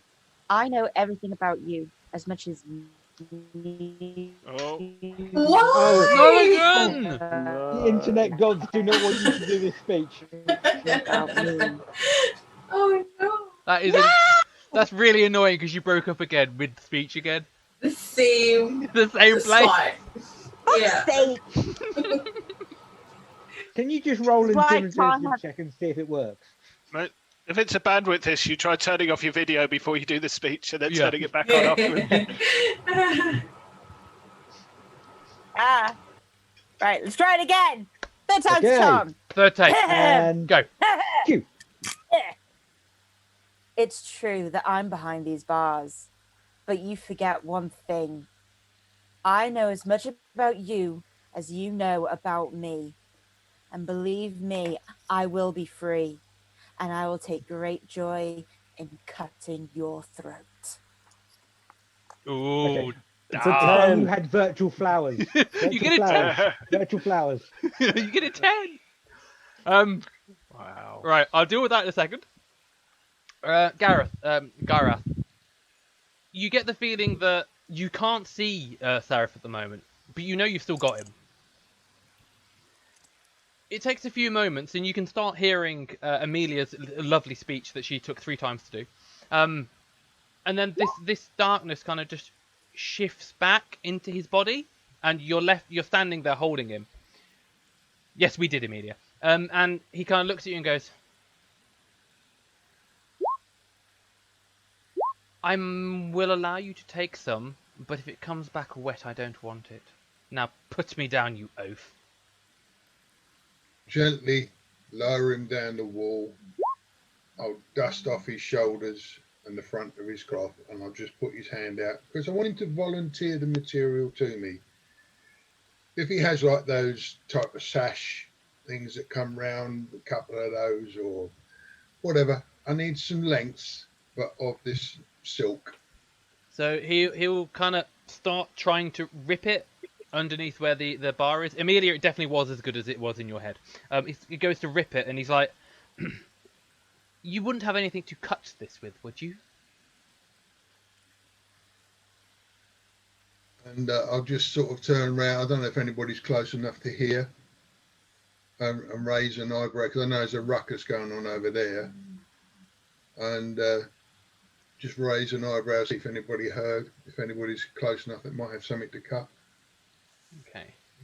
So I'll jump back to Amelia and having a go at this guy, and he kind of chuckles to himself, and as he kind of laughs, his laugh gets louder, and you hear the other 3 drow with him they start joining in, and they're all having like, they're not really laughing. It's a pathetic, hearty, ha ha ha ha ha. They're kind of taking the piss.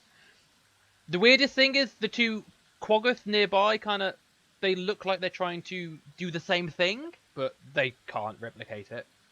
And he kind of stops, puts his hand up.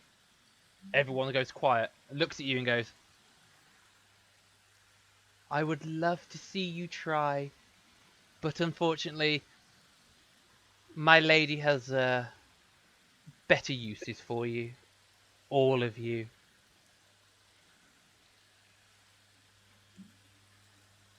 Even me, because I was hoping to get day release. There is no such thing as day relief to slaves. Damn it, and I was counting on that as well. Oh well, I'll have to escape then. We'd like to see you try. Stay right there and you will. He kind of May stares take at a you. while, you might get bored, but stand there and you will see me escape. Do you really think you can escape from here? Yes. I have the stupidest idea of just being pure out in the open with everything and force them in. I mean, I've got a way to do it. It's going to be stupid, but it's a way to do it. Try to see how Cecil gets from Eldeth. Can I get the brooch? Yeah, you can ask her for it. Oh, in Dwarvish again then. For a quick escape, my dear. Your brooch, please. Do you mean hairpin? That's the one. She kind of looks at you. She's like, oh, I forgot I had that. And she kind of lowers her head and tries to fish it out and goes, I forgot I had that. Yeah, by all means. So you just keep kind of see the bit of hair that it was holding up kind of just flops back. She's like, there you go. And then she looks over at the door and sees that there are drow standing there, and she's holding something that she shouldn't, and then goes, "How about we wait until they've gone?" I will stroke her hair instead of her taking it out. Okay. And try to use, obviously, sleight of hand to bypass that. Go for it. Sleight of hand, please. Nice. Well, with a 17, yeah, you kind of you brush her hair and take it out. No one's the wiser that you've done that. Awesome. You- Lovely hair, my dear. Tatty Everyone else bye. just sees the hair kind of just flop back slightly. She has long auburn hair. I cast Fireball at the gate. Fireball or firebolt? Firebolt. Firebolt at the gate. Anything particular at the gate, or just at the gate? I'm trying to specifically hit him. You're trying to As- specifically hit him. Okay, so make an attack roll. You As do the have firebolt- you do have disadvantage because of your hands. Trying to cast with your hands like this. Didn't make much difference. That didn't really make much of a. Are you sure you're Okay. restrained? Okay, so yeah, roll your damage. as the It's 5 firebolt points of flies fire past- damage. 5 points of fire damage. Okay. Erdas goes, "Are you still watching? Because it's about to happen. Are you still watching?" Right. Give me 1 second. Damn. So. Just as his fireball punch hits him in the face, I'm just smirking. Okay, so you let loose and you smack him square in the face with this lump of fire that kind of takes him aback slightly as he wasn't expecting it.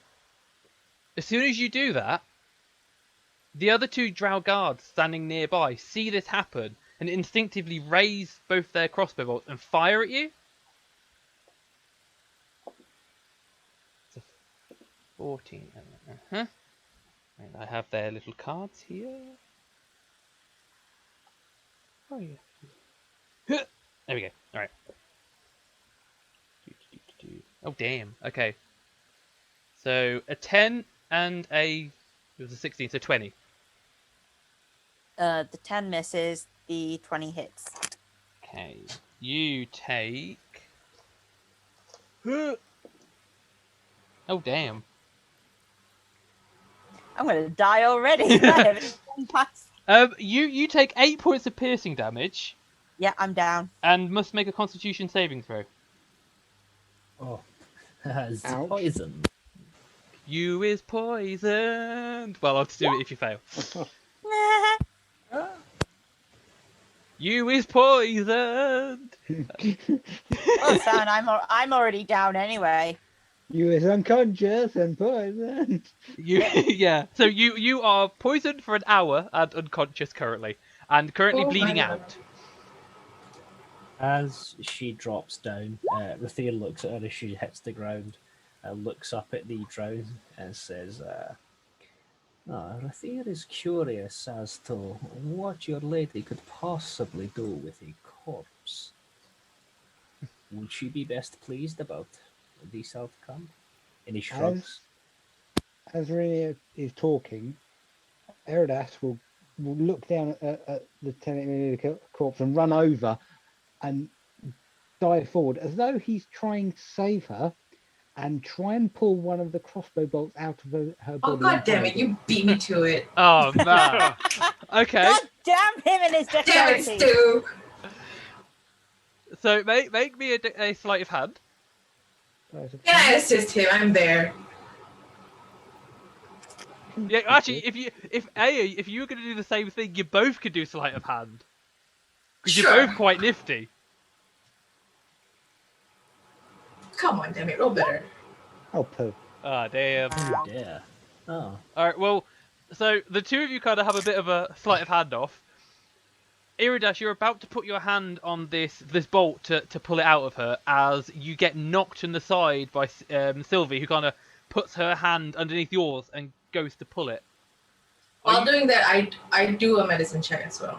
Okay. Well, no, that's what I was going to say. As I'm pushed back, go, no, the blood is coming from here, and try and put my hand over the wound, Okay. and So therefore block with my body what's, So I've got okay. So pushed there, you're and trying to I'm get. trying to block her removing the other bolts. Okay. So do a performance check, and Sylvie do a medicine check. And Where's my performance gone? Oh, I was so close. I was so close. Oh, my. It's almost a nat 20. I thought it. Stupid Damn it. dice. Level 1 characters, guys. we're level 1. Level 1. Level 1. So Erdas, you attempt to try and to get in the way to block what she's so they can't see what she's doing, but she knocks into you a bit too hard, and you kind of stumble backwards. You don't get your performance. You don't stop them seeing. Yeah. With your medicine check, you kind of you grab it, you kind of twist it slightly, trying to cause as minimum damage to take this thing out. And as you pull it out, you actually do another point of damage. So that's a failed death save. Oh, great. Yeah, I tried. So the wizard might actually die Okay. accidentally. And the guy who she hit with the fireball kind of turns to look at Rathir and goes, "She won't be dead for long. She still has her uses. Are you still watching?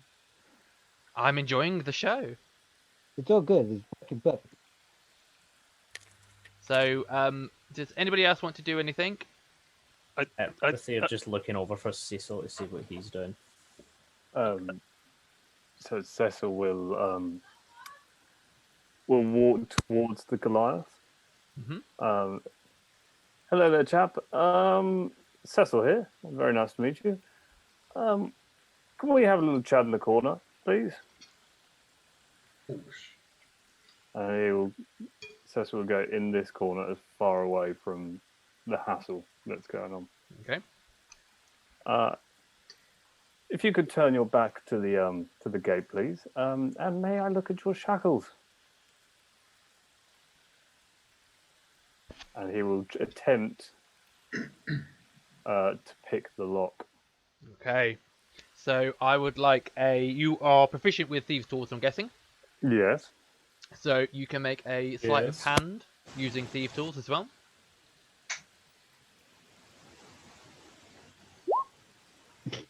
Nice. So you Yeah. kind of have to reach up slightly because he is a Goliath. He's a bit taller, and you kind of start poking around in this lock on his right hand in the manacle. And after a few moments, whilst all this is going on over there behind you, you are quite sure that no one's paying you any attention. Awesome. You just hear a slight click as the pin kind of twists slightly. Your heart kind of stops for a second, and as you look at the manacle again, you see that it's now kind of open slightly. You have unlocked his right hand. Brilliant. So I'll just say, be quiet about this for now, and you know what to do when we're ready. And just turn around to Rathir and give him a small little wink. Okay. Can I get a... Sorry, Speck, were you about to say something? Yeah. Speck was going to, under the pretense of moving away from everyone having a big fight, sort of wander through this crowd of people, and on his way through, cast Spare the Dying on the lady covered in blood. Okay, so you do that indeed. She's no longer dying. He just kicks her. Get up! It just sort of shuffles through, like you see this little blur as he shuffles through, puts his hand on it, and shuffles through you again. There you go. Right, let's go. You kicked me in the face. Halflings can move through people. That's what he did. Lizzie's new name is apparently Hannibal. With the bolt, how small is it? Can it go through with the lock? Hannibal. Within 18. You have a Hannibal, 18 Hannibal. you have a crossbow bolt that you can add to your possessions now, and those around you would have seen you take it out of her. As for going through a lock, it depends which one, on the manacle or the door. Medical. You might be able to get it into the lock and twizzle it around a bit. You're unsure on how see that? successful you will be though, as it is a crossbow bolt and it might just break. Can I assist? Um, Yeah, I'll assist Sylvie with that as he's kind of keeping an eye on her and being proficient on like lock picking as she's doing it. He's keeping his eyes around, but he's kind of quietly giving her pointers. Yep. So Oh, will say I was gonna pick Rathir's luck because I have proficiency in Thief's Tool. oh my god, Ooh. everyone's got proficiency in Who bloody thieves doesn't tools. have? Hands up who doesn't. Brilliant. Start a campaign where everyone's locked up. What does everyone do? Thieves tools. Thief's Tools! Okay, so Sylvie, you have advantage on your I check have- because of Rathir helping. Erdas, what are you going to say? I was going to help Sylvie do what she was doing because I'm close enough to help. Basically. So it's either steadying or Yeah, I'll say that you can help, but you can't get it's only advantage. You can't get any higher than that. You might have lowered the DC I'm- slightly, but you don't know. I'll probably pull Rathir to the end of the Okay. so Speck can come along too. As she's sort of picking it, he's beginning to sing a song in his sort of broken common, but it's quite quiet but it's like sort of maneuvers and how you would sort of twist it, so kind of like how he's aiding her in picking the lock is just singing ways to pick locks. I But actually really like that. That's quite cool. So, noticing what they're doing, Speck's going to cast guidance on them, and it comes in the form of a very childlike punch to the arm. There you go. Whack. So what do I roll? What do I roll? You roll with advantage. Speck.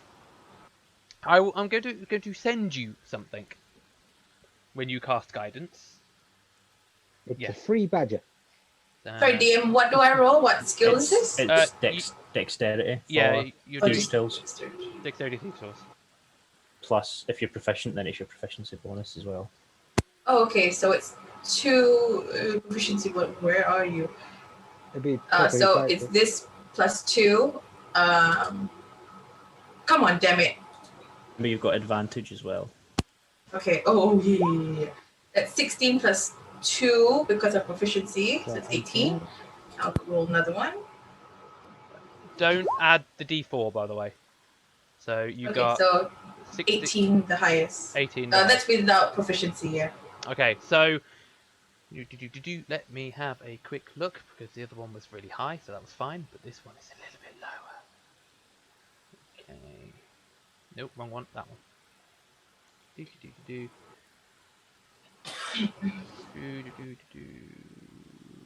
And you rolled a 18. So yeah, so you take a few moments under the guidance of Rathir and with Erdas trying to assist how he can.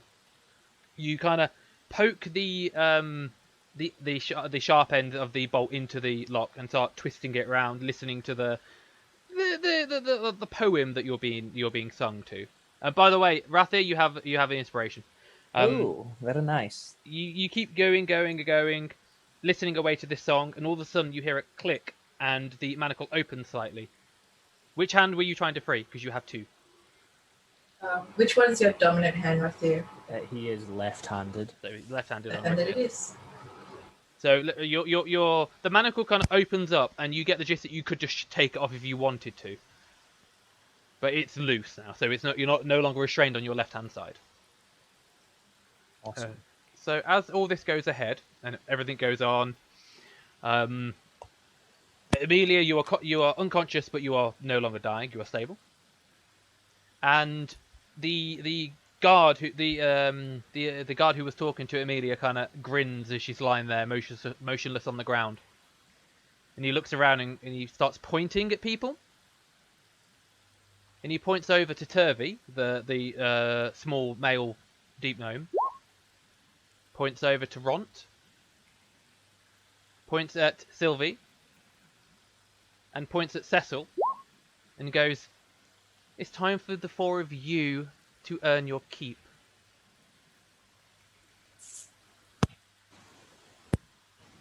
Can I pet Stool and say see you later, and then I will. Yeah. Okay. You kind of wander over to him and go. And you just kind of see him kind of still shivering in the corner slightly. And these spores come off, and he goes, "Come back, you're nice." Aw. Cecil and Garthir, you also hear that. You're drawing lots of lovely lines. Whoa. Somebody drunk and they're walking. As Specs noticed that Cecil's being summoned, Cecil will hear a sort of a whisper in his head saying, "Take the key."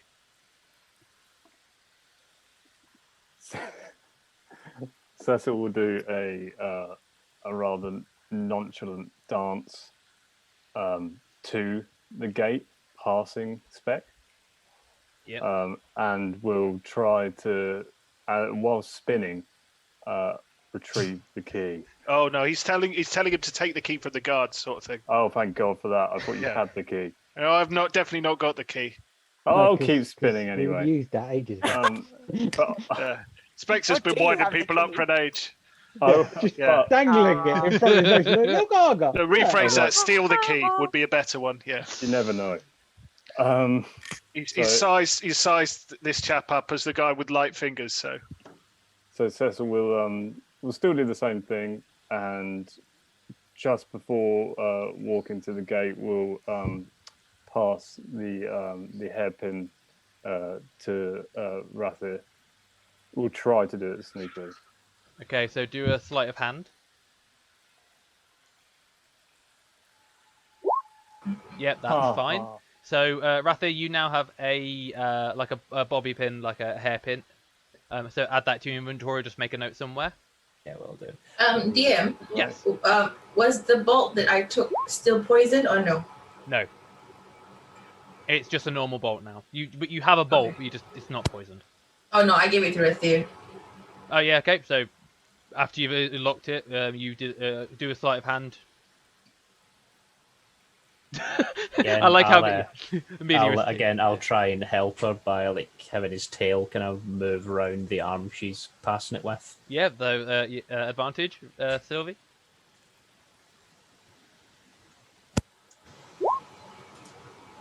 Oh, you have advantage. You have advantage. Oh, Advantage. Oh, thank God. Okay, so yeah, you manage to secretly. She goes to stumble, but your tail kind of catches her hand just at the right time, and she kind of passes it to you. Nobody's any the wiser, but you now also have a crossbow bolt. okay. As she nearly stumbles, he looks at her and is like, "This one thinks you should be more careful. I cannot bring you home to your father in bits and pieces, but whilst out there, have a look around and see what you can see, yes?" Nods at you, and she says, "Right, Papa won't be too happy if I come home in bits and pieces. You know how he's like." Yes. Rathir does not wish to be on his bad side. No, he knows it's probably my fault, so don't worry about it. Just bring him my ear, like the souvenir that I probably perished in some Underdark. Certainly not. And it actually looks like kind of like deadpan at you, as in like definitely fucking not. Am I taking your ear back to your dad? Right. When Cecil finishes dancing over, can he just like mid spin, can he just go, oh dear, my heart, and fall to his knees and pretend to have a heart attack? Make a performance check. classic half elf. I'm not even going to look at the roll. But Ooh, Decent roll. that's not Good bad. roll. Right. Love my cat ears. They're so cute. Okay. They are adorable. Okay. I think for Ceci, I wore a flower crown. For Sylvie, I wear cat ears. What you want are those ones that actually read your emotions and move them. Oh, those That are would be awesome. expensive. They are, but they're so cool. I know. So everybody watches as Cecil just spins, stops, kind of places his hand on his heart. It's like, oh, and goes to fall down. I'm guessing you are going to go through it and just fall on the floor. I'm face planted Okay. completely. How many think he has had a heart attack? How convincing was he to the It rest of us? depends on if any of you want to try and do an insight check to see if you. Yeah, I'll do an insight check to see. Yeah, I'll insight him as well. Okay. Everyone's keen to do a roll. Oh yeah. So both Speck and Rathir, you both know that he is completely faking it. Wait for Erdas to be completely taken in. Sylvie, Oh, you think shit, he's man. actually Yeah. had a heart attack. Yep. So does Erdas. Oh, Erdas, you also think he's had a heart attack. Amelia, you're unconscious. But you sense he's had a heart attack. you sense that he might be joining you in the afterlife. You know the really sad thing? The really sad thing is he thinks he's had a heart attack, but Erdas doesn't care. He's like, oh, you're dead. Oh, You just see his God, legs colour me twitching. shocked. You didn't That have a character, is he? No offense, but you didn't have a useful crossbow bolt sticking out of you. Gharath, do you wish to try and do insight, or do you not care? I'll look across because I'm looking at the shroom that's standing next to me. He's distracted. don't hurt Stool. He's friendly. His lunch. Well, I heard Licking it and I spitting heard, out. No, I heard I the will voice bite you. there. So I'm just waiting for that lot to finish giving CPR, and I'm going to ask Shroom that if he's, Okay. yeah, So- I want to have a little word with him. Okay. Little shroom word. So, as you do this and you fall to the ground, face plant, Speck, Rathir, both know you're faking it. No one should mess with other people's. You keep breaking Oh up. no, No. Lizzie. Every time you You're try and back. take You're back. Rathir, you know Wake up. he hasn't had a heart attack. Yeah, Amelia's unconscious. Erdas and Sylvie, the two of you both think that he's genuinely having a heart attack. Oh my god. Both of the Where is Quaggas- he? You're right, standing right next to him. Okay. Oh, definitely. Right, now here's the good and bad news. The good news, both of the Quaggoth think that you've had a heart attack, but they're not quite sure what you've done. They just think you're now dead. The 4 drow kind of just look over to you, and one of them just starts going,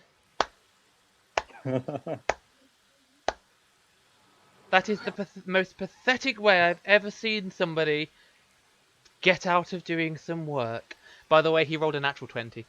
Oh no. Of course he did. That's just go. I'm dying. That he I'm doesn't believe. dying. I'm probably putting my arm kind of behind his head, like it's okay. I'm not so good at medicine, but I think I know what I'm doing. Okay, Rathir, yes, you can. You will have an advantage because of the commotion. Awesome.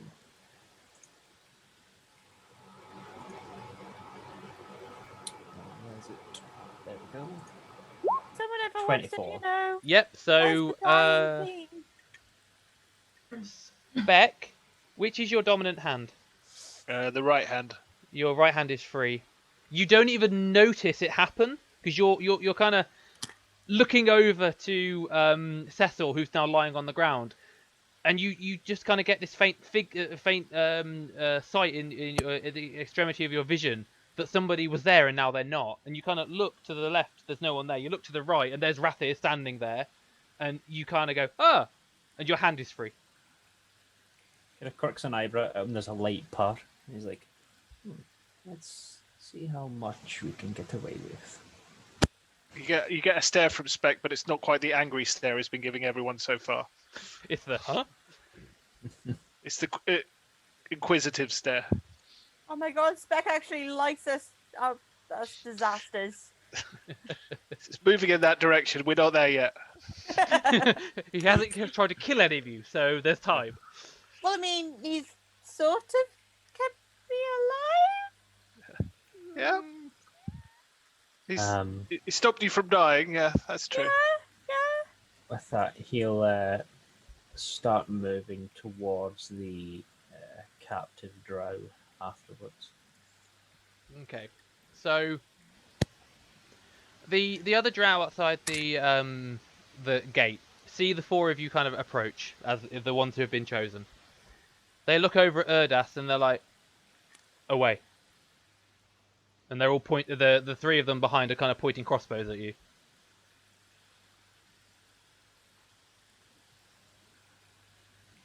You hear a click as the door kind of opens. All of the drow now are holding crossbows at everybody. They don't trust any of you. as one of the Quaggoth enters to the side of the opening in the door. I need to move that. And they kind of gesture to the four of you to leave the cage. What do you want to do? Cecil is totally still pretending. He's too big-headed to give up. Fair enough. Pride is a thing. Sylvie starts He needs to be crying. dragged out. You kind of hear the leader turn and go, I suggest you get up, or we will throw somebody over the side. Would you like to have someone's death on your conscience? From beyond the grave, you just hear him. He hears Amelia say, "You've already done that, asshole." Uh, Suck a dick. So, Cecil will stand up and go, fair enough. You just suddenly jump up. And did Sylvie's like, something. Good point. Good point. Well I'm made. so good at medicine. Oh my gosh. Secret cleric. So Ron kind of takes the lead as he walks out, followed by Turvey, who is kind of trying to stick close behind him.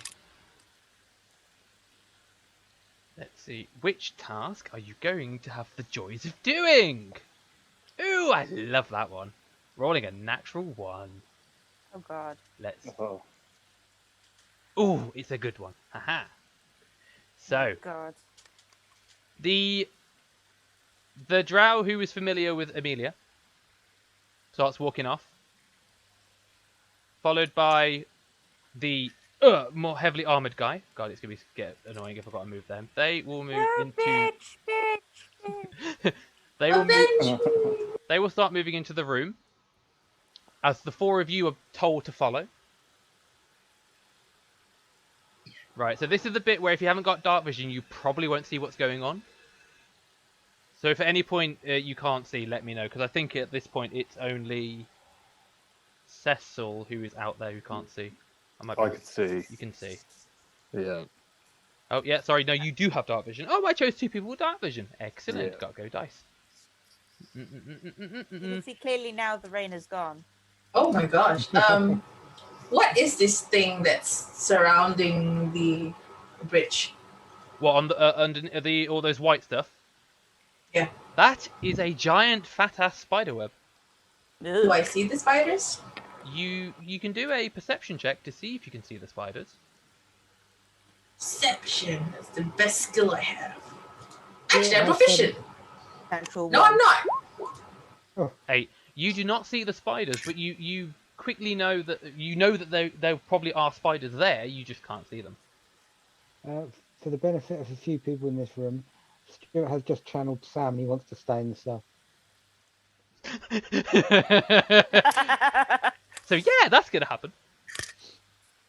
So I shall now move all of you guys over to where you need to be. You will probably you may find you not see anything. Just zoom out, and then you'll be able to see what's going on. And don't worry if you're currently floating over spiderweb, because that's not where you're going to be standing.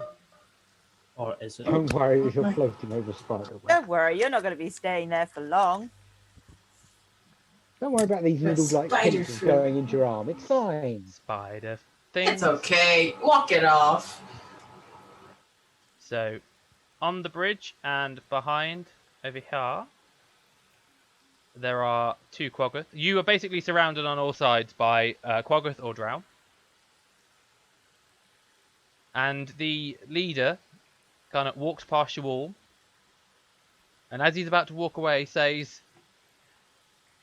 "Don't drop any of the buckets, or you will be fed to the spiders." And at that, you all notice that those who are there notice that Turvey starts to shake slightly, like he's really scared.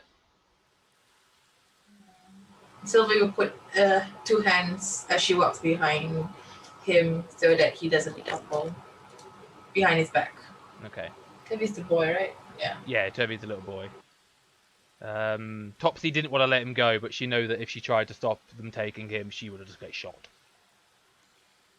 So I shall deal with the 4 of you in a second. I will ask, is anybody else who's currently in the cell still want to do anything? Rathir is trying to get Speck's attention as he doesn't know his name. He's like sort of hissing, like seeing see if he can catch his attention, and then sort of gesturing for him to come over to him. Okay. So Speck, do you respond with this? Indignantly. So how indignant? So imagine a toddler with bald fists. He's been told to put his toys away. So You mean bald fish? Boiled fish, yeah. So Well, it's two a boiled bald fish. fish. So he shaved them. Ah. Oh. As you come over, Rathir looks at you and says, Rathir does not know your name. Would you grace this one with, well, who you are? You hear a whisper of Speck in your head. And with that, he kind of kneels down towards you and whispers, okay. Can you help this one? And he shows you the pen. He said, can you help this one with the manacles? Do you have experience? Speck shakes his head. Very well. He looks at the drow and says, and your name? Sarith. Well, Sarith, Rathir will be releasing you today, and I will attempt to make my way around his shackles. Okay, so Thieves' Tools check for me. Yes, make sure I'm on normal again. Yeah. Mhm. 15. 15. I do believe that is enough. I will just quickly check. So, yes. So, you start playing around with the hairpin against his left hand. After a few moments, you hear a click as it just falls loose, and Sarif kind of starts trying to stretch his wrist out a bit away from his body, and he's like, that is a bit better. I will do it to his other hand as well. Okay, yep, go for it. I will use my inspiration to roll that again. Go for it. 20. Dirty 20. Yep, dirty 20s, that's more than enough. It takes you like half the time this time. You just hear a click and it falls loose.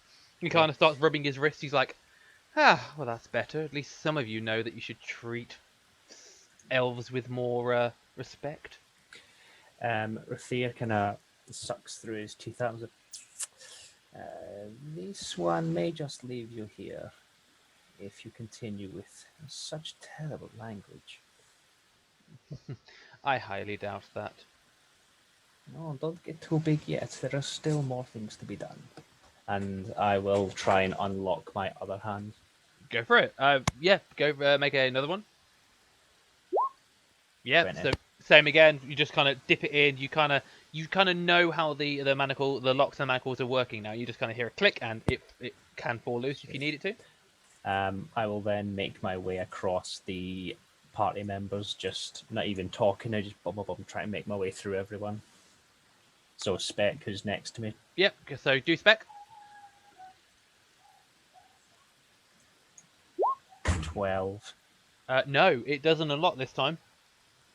How dare you? Apologies. Can I pull out the using my tail? Can I try and hold the crossbow bolt and use that with the bobby pin to try and get a better angle? Yeah, I'll say go for it. Go on. See if I have a second attempt. 18. Yep. With the second attempt, you kind of click and it falls loose. Okay. Basically, I'm just going to make whoever's closest to me just start making my way through everyone. Okay. If you want to do 2 checks for everybody else. Yeah. And if you roll 10 or lower on any of them, let me know. Okay. So that is going for Erdas. 18. Yep. Nat 20. You just kind of poke that one slightly. It just falls loose, and you're like, oh, that wasn't even done up. Quite gracefully makes his way over to Gareth. He's like, and for your other hand, my large friend. Stick my hand out. Yep. That's good. 24. He only needed one, I believe, because he already had one done. Yeah.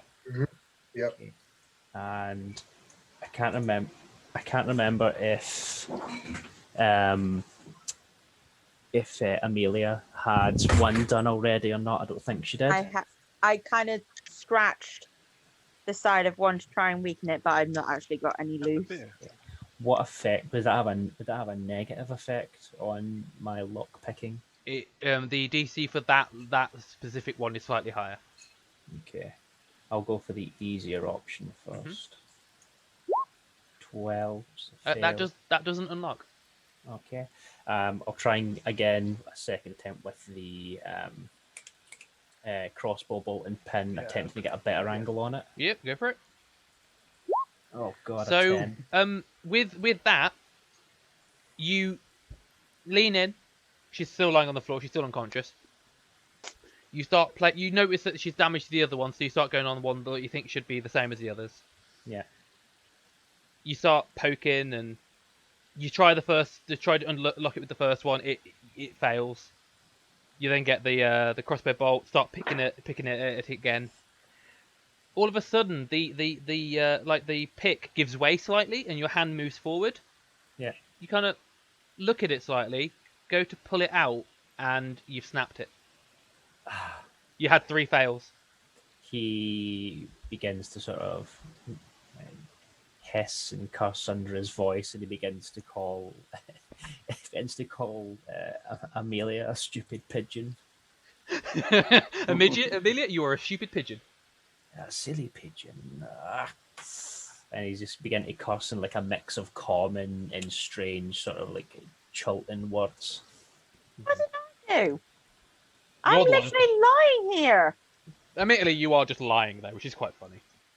And I'm the one that got him the crossbow bolt. That's true. Yeah, you got it, but not willingly. Yeah, the crossbow bolt is still on him. I'll then run over to Gareth and give him the iron bar that he wanted. Yep. Okay, I'll stick it up my kilt. I think Gareth was also keen to talk to the mushroom as well, wasn't he? Yes. Yeah. I was going to say, Gareth, what would you like to say to the mushroom? I want to turn to him and sort of try and smile, but so it's not scary looking. Okay. Goliath smiling, and say, I heard your voice, and you were talking with our friend Sylvie. Do you have anything that can help us when we leave? The mushroom, the stool kind of shakes again, and you see more of these spores kind of leave him, and they go sink through your skin, and you hear him in your mind go, I would just want to go home. I could take you home. Family would not reward, but be thankful. I can guide. I have no real skill. I am still young. I'll just give a little smile and say, guidance is always good. Weirdly, being it a mushroom, there's no real kind of nose or mouth, just the pair of eyes with the mushroom on top. Yet you get a sense of happiness and joy, which is something that you kind of experience in an odd alien manner. You think it's happy, you can't see it smiling, but you definitely get the sense that Stool is appreciative and happy of what you've just said. And as you kind of look away, you feel something pull on your leg, and you look down, and there's Stool kind of giving you a bit of a hug, and then looks up, sees you, and kind of backs off. Especially if he looked up my kilt. Yeah, it's just like, Oh, fish and the kilt. That's it. You got it. The fish. I Oh, want to have a wander over to the toad and just give him a nudge and just ask him if he can He do can anything kick. useful. he was asleep, wasn't he? Yeah, he Yeah. hasn't stirred the entire time. But you go over. Are you giving him a bit of a hefty kick, or just to kind of trying to wake him up? Just a gentle one to start with. Okay, so you gave him a bit of a. Yeah, he wakes up. You hear a kind of you see these giant toad eyes kind of open up and look up at you like. And I'll do the same with him. I'll look down at him and say, "We're leaving. Can you do anything useful?" You want to leave? I like to leave. I am Shishar. I can take you to my home. They have boats. You could get a boat. That's good. A boat is good. A home is good. But have you got any skills that can help us now? I know many of the funguses and plant life in this area. Unless you want food, you don't need me. Would I get high if I was to lick you? I would prefer if you did not. Shashar does not like to be licked.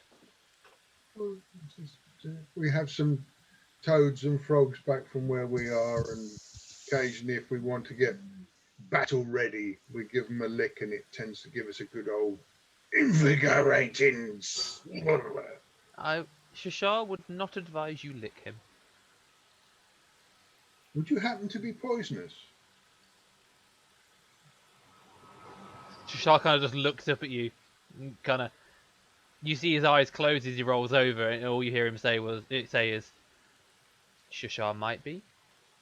Shashar might not be. It is best not to find out." Oh, I so want to give him a kick. I'll just walk round him. Okay, yeah, he's not even really paying much attention to anybody. He's just he kind of falls back to sleep where he is. So I'll say you can either speak or do one more thing, and then we will go to Erdas and Speck because Amelia is still unconscious, and then we'll go to the other group and resolve them. Wow, thanks. Well, I feel you're loved. unconscious, dear. Beside the point. Hurts my feelings. Aw. I might be dead, but my feelings can still be hurt, You're not dead. You're just unconscious. which is a cousin of death. Who have I got in front of me? Is this the prince? Yes, that is Derendil, the prince, the Quaggoth-looking creature. Okay, so I'm just going to lean into the prince then and say you've got some muscle. In this form, I do. You're willing to put it to some good use. I will attempt to assist where I can. Okay, be ready. You see, there's a lot going on. Yes, you have all made yourselves enemy of the Drow very quickly. Oh, we are going to do much worse. He kind of looks at you, then looks over to Amelia on the floor and goes, "Do you think we would get far with an unconscious body? Maybe a rest would before we... Maybe we plan and leave tomorrow." Well, we need to wait for the rest. So we might get a chance for a rest and leave. But be ready. Pay attention. I will do what I can with my current physique. So, is that all you want to say to him? Yep. Okay, so Speck and Erdas, either of you two want to do anything? Yep. Speck will go up to the large cat creature who's freed his one good hand, and the just lay a palm on his chest. A silvery light goes through him, and he has used his feature, it's not a spell, Vigilant Blessing, to give him advantage on his next initiative roll. Okay. How long does that last for? Until he takes an initiative roll. Awesome. So it's kind of permanent until you do combat. Okay. Yeah, and then So Speck has both hands free because I've unlocked both. Oh, okay. Yeah. Cool. I thought one of them failed. No, that was Amelia. Oh, sorry. So yeah, that's for just for your benefit. It's basically he can keep doing that every time somebody uses it. Then he can do it on the next person with it for the next round of whatever. So it's just sort of a rinse and repeat skill. Awesome. Okay. Anything else you'd like to do?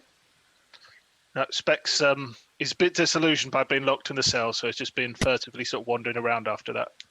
Okay. So Erdas, is there anything you'd like to do? Yeah. Rathir, can I ask you a question? This one is listening, yes. You've been here quite a while. When the other people are taken of the room to do whatever various tasks these drow want them to do, how long are they gone for usually? Yeah, DM, how long are they gone for usually? It really depends on the task that they are being made to do. If it's On average. about be anything between 1 to 4 hours. How long have we been awake? You would probably say if you were desperately keeping track of when day and night was, and you go to bed when it's nighttime, you would probably presume it to be about 2-3 o'clock in the afternoon. Okay. So there's no need for my elf to take a rest or the 4-hour meditation. No, not yet. As he asks that, then Rathir kind of bobs his head side to side, but honoured guests are gone a few hours, sometimes 1, sometimes 4, but they always return, usually. The caravans appear to be late, 10 days or more now.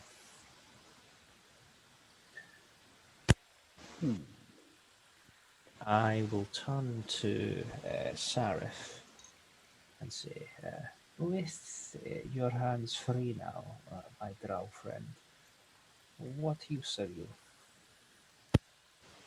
He kind of looks at you and goes, I'm sorry, what? Your hands are unbound. Can you be of use to us now? Well, I can fight. That will definitely be necessary. Do you know your way around this place? Yes, I could take you to various places if you so wish to go there. I mean, I don't know how welcoming they will be, but there is a Duragar village, the Duragar city, really, over the lake, which we can go to. I merely ask that. Can you at least get us out of this place? Well, I The was wider world. I was wondering when I would be asked about my knowledge of this place. I mean, how are you all expecting to leave? I mean, do you wish to jump off the side, in which, if you hit the ground, you would probably perish? Do you wish to use the lift, in which case you will need some people who are strong to maneuver it? Do you wish to jump into the webs and take your chance with the spiders? He looks around and says, "We have plenty strong. This one wishes to see the sunlight again." Alas, that is not something we share. I do not like the sunlight. Of course. Where I've moved to, what can I see through the bars? Because I don't think Erdas has actually had a proper look yet. So, you can, because you don't have dark vision, do you? Yes, I do. I'm an elf. Oh yes. So with your dark vision, Mm-hmm. you can currently see into, as you move up and down the bars, you'll be able to see into this room here, which has Yep. the table and the guards which is the one that everyone came through. You know that there's a kind of a staircase here that leads around the side of the cavern that you've noticed quite a few quaggoths tend to walk past. Yeah. And where I'm now pinging is where various spider webs are, which are Okay. spanning between the walls and the stalactites. Hmm. And I see Amelia is heartbroken.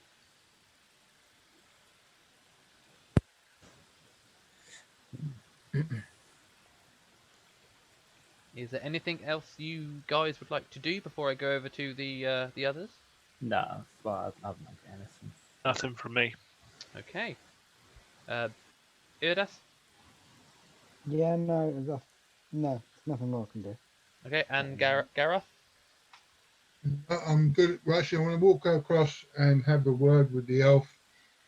And I'll, since there's no guards here, I will say out loud, has anybody got something we can cut these silks with, please? Right. I shall resolve that in a moment. So we will quickly go over, well, we will go over to the taskers at this point.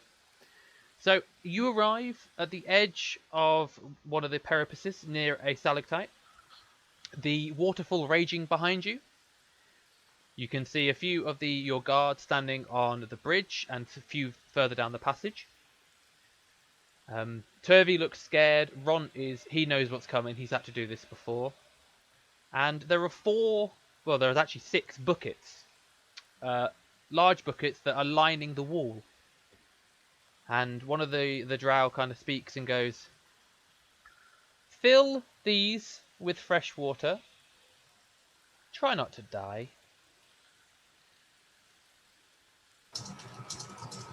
So Cecil and Sylvie, do either of you two want to go first, or do you want to try and get Turvey or Ron to go first? I'll go What's in first. the water? Sorry? What's in the water?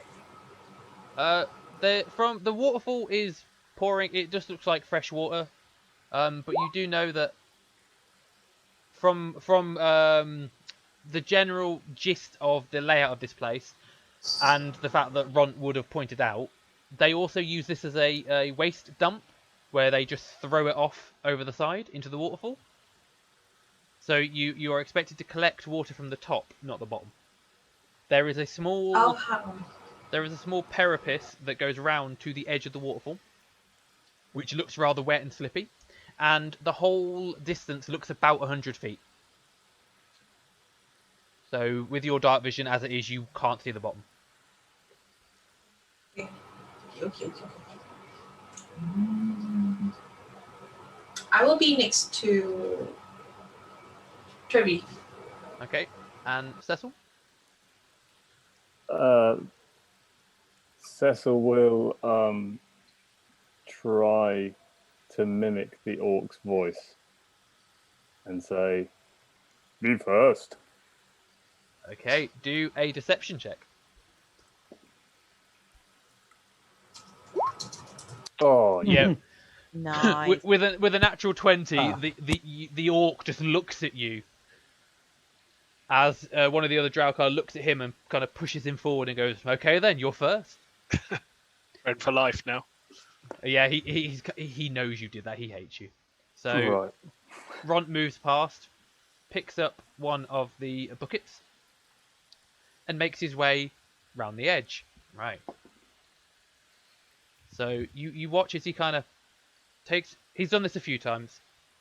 He takes a few steps round onto the precipice, this very narrow passage, and I've just done a check for him, which he passes. So yeah, you see him kind of look a bit unbalanced, and his foot slips slightly, but he gets his composure, puts his back against the wall, kind of scurries over, waterfall, to the as close as you can get.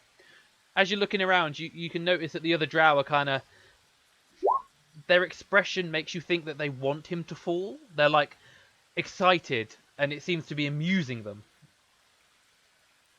Okay, no worries, Sylvie.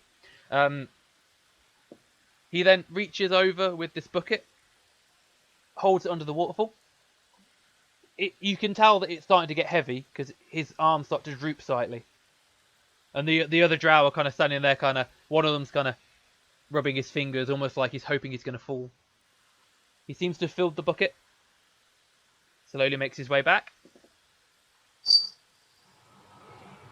Finishes over the parapet and kind of puts the bucket down.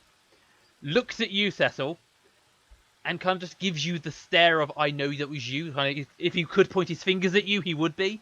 Yeah. And he's just staring at you as he walks past. The drow will then say, okay, who's next? And try not to fall down. I won't say Sylvie doesn't go because she's not actually there. So it's between you and Turvey. Cecil will just go, me next then. Okay. And, nonchalantly grab the bucket. Okay, nonchalantly grab the bucket. I would like... Okay, so as you start moving around the parapet, I'd like you to make an acrobatics check.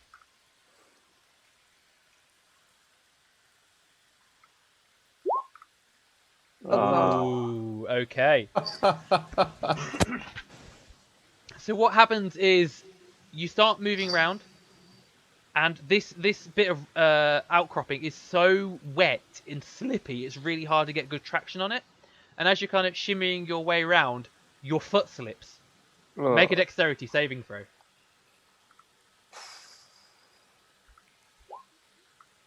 Oh, thank God for that. So you slip, you start to fall, you instantly turn around and grab hold of the edge of this small slip, and you also grab the bucket as it's going down. You kind of pull yourself back up, climb on the side, and as you look over to the drow who was earlier kind of rubbing his fingers, he's now got a massive smile in his face, and he goes, so maybe you'll be the one who goes first. This will be interesting. Carry on. You're going to try Thank again? you. Yes, of course I will. Alright, so acrobatics check. Gotta be down. I believe in you. Yeah, Yay. that's fine. This time you kind of very cautiously place your foot as you go round. Now I'd like you to do a strength check. Straight strength. Oh, this isn't going to be great. Oh dear. No. So you hold the bucket out. It starts to get heavy, really heavy. Your choice on check. You can either do a strength check or a dexterity check to try and catch the bucket as it slips out of your fingers. Or you could just let it fall. Oh, dexterity. Dexterity, okay. So the bucket starts to fall. You go to grab it. You miss it as it slips out of your hand. And you just hear this bucket tumble down as it crashes along the side of the wall. You kind of watch it go down, and this thing just shatters as it hits the ground.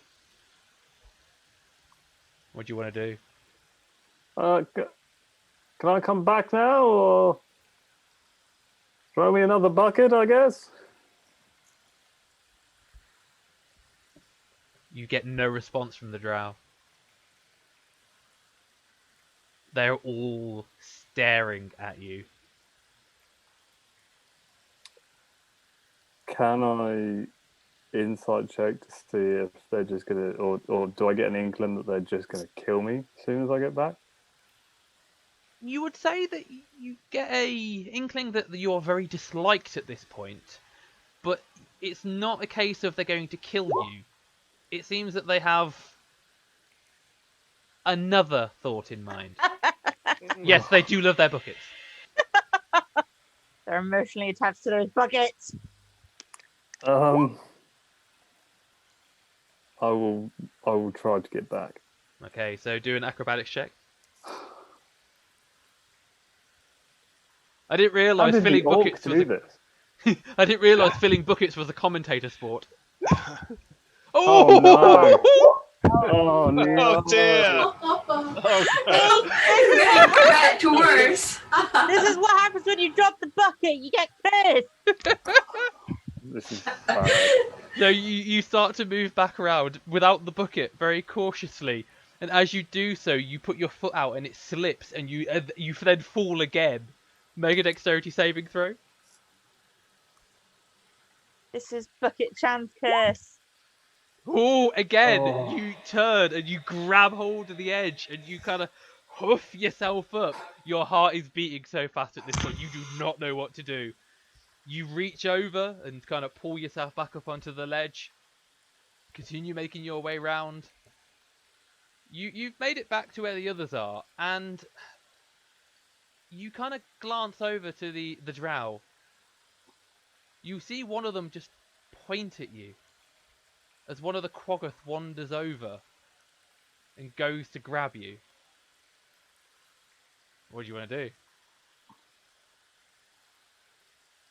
I will say, wait. I need to talk to you privately, please. Do a persuasion check with disadvantage. This is what happens when you mess with Bucket Senpai. Yes. Bucket's advantage. I would have thought the GM would have known that the CR on buckets is far too high for level 1 party. Yeah, Oh my gosh. the Bucket Lord. So Like a are wall. these buckets outdoors?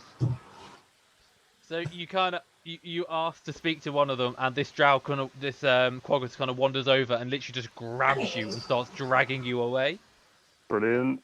Is that our team name now? The followers of the bucket. No, it's the Bucket Lords.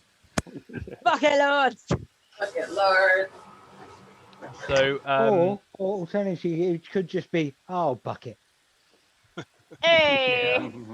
Oh, That's a good bucket's one. sake. So, Sylvie, you watch as this drow, Quaggoth, and Cecil start moving back towards the chamber, the cell. Yep. Yep. He gets into this room, but you don't know where he's gone. Erdas, you kind of constantly looking out. You see that Cecil is being escorted by a Quaggoth and a drow. It looks like they're going to come back to the cell, but they carry on moving further north. Oh. No. I shall deal Must- with that in but a moment. You must be Bye. harming Bucket Chan. Bad bucket man. Okay, so Sylvie, there are 4 buckets that need filling. You've filled one. He broke the other. It's you, Turvy, and Ront are still there. Turvy hasn't had a go, and neither of you. 4 buckets need filling. 4. No, baby.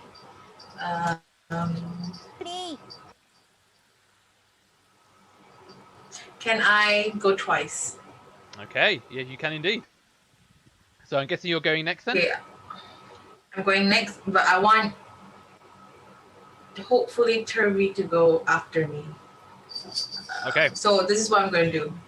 As I move the first time slowly up, I'm going to use the claws on my feet to scratch every time I take a step. So to make some marking so that Turvy can in turn see where I've stepped on. Okay. The second round that I go, like I guess when I go down after that, I'll use my claws on my hands to mark the wall that I'm holding so that I don't fall, so that Turvy can also see. So he knows where to step and he knows where to hold on to, so that his turn will be a bit better. Okay. As I'm doing all this, I'm gonna hum to myself. I'm gonna sing slightly to myself, like, smelly cat, what are they feeding you? Smelly cat, Oh, smelly God. cat, it's not your fault. In a very Phoebe-esque and out of pitch way. Okay then. Just So enjoying myself, yeah. please make an acrobatics check. This is what But happens that's when you right. let her play the cat. Yeah, I know. Maybe next time I won't I'm let her sorry, play if Tabaxi. Erdas was there, he would be doing the harmony. So, acrobatics? How many? How many do I do? Just the one to start with. I just read my character sheet and I don't have slow fall. Not yet, you don't. Yet. Oh, yet I don't. Well, you got survive Oh, level piece 1. of. What? Oh, So, And there's the one. you were Bucket Chan, no. You were so distracted with moving along this small ledge, trying to scratch indents in it, that you kind of misplace. You put your foot down and miss in the wrong spot, and you just start tumbling down. Make a dexterity saving throw. You could Come on, die. I'm good at that. Bucket Senpai is so angry at us. You broke one of the buckets. He hates you. Shit, I rolled like crap today. You go to grab the edge. Hang on. You go to grab the edge, and your nail starts scratching as you keep sliding down slightly. Ooh, I can hear my that. nails! Yeah, your nails are getting very sharp at this point. I can feel that. Ugh. When you fall about half a foot before you feel something grab your hand, and as you look up, you see Ron has thrown himself, has got leant over, and has grabbed your hand, and he's trying to pull you back up. You get a Let me get strength check. yeah. Athletics, if you wish. Nani? Benny Hill music, yeah. I like that. Oh, I've got to be kidding me! Oh, Jesus Christ! oh Oh, one. I roll above a 10! Oh, Level okay. This is gonna get interesting. Oh So my god, Aya! you carry on trying to claw your way up, but the rock in front of you is slippy, and you feel Ron slowly sliding towards the edge. No, I let go. If Ron is coming up, like falling towards me, I let go. Oh, he's slowly sliding with you, but he hasn't actually Yeah, come over the edge yet. I don't want him to fall over the edge. So if I get an inkling that he will fall off the edge, I will let go of his arm. Okay, so that's fine. You now need to do one last check. Oh god. Athletics or acrobatics? And my dear God, you the do bow not. is same modifier. I made this strong cat for a reason. You do not want to lose this one. Oh, blessed Melora. Come on. All you had to do was Oh, holy shit. Oh my god. Right, guys, we don't fuck with the buckets, okay? Bucket. Aya, what you just did was theoretically impossible. Yeah. You shut it. I think I used all the high rolls unlocking everyone's shackles. Yeah, so now you. it's just shit for Looks like Bill. you did. You Oh broke my god. reality. Did you let Will Wheaton touch your dice? No. I'm all the way in Asia. It is 5:30, 6 a.m. So that is another fail. Okay. Cool. Ron realizes that if he doesn't let go, he's going to come with you. So he looks at you and apologizes and lets go. As you slowly fall down the side of this cliff, you have one action. What do you want to do? You are How currently. far down is this? The 100 feet? This drop is 100 feet into a pool. Ooh. I'd be saying an apology to Bucket Senpai. It's into a pool? It's a waterfall that goes into a pool, which then leads How to a deep stream. is this pool? Sorry? How deep is the pool? You don't know. You're about to find out. Don't think it's how It's- deep the pool is, it's what's in the pool. You have a. I don't care what's in the pool. There is a rock surface Well directly done. in front of you where you can see the wall of the cavern. It's quite rocky. You might be able to grab hold of it, potentially. There is nothing really around you to grab hold of apart from the wall. It's either do you just want to go, yeah, I give up, I die, or do you want to try and stop yourself dying? Oh, I stopped myself dying. I tried. Oh You my are God. also able to, because of where the spider webs are, you can also try to push yourself into the spider webs. But you might have to deal with something in that case as well. No. No, I love spiders. I love me Spider-Man since I was 4 years old, but no thank you. I will try and grab onto the wall. Okay, so do either an it's a straight strength or a straight dexterity check. If you fail, there is a chance you will die. And by die, I mean outright. What I don't get is you were all just filling buckets up. How has this happened?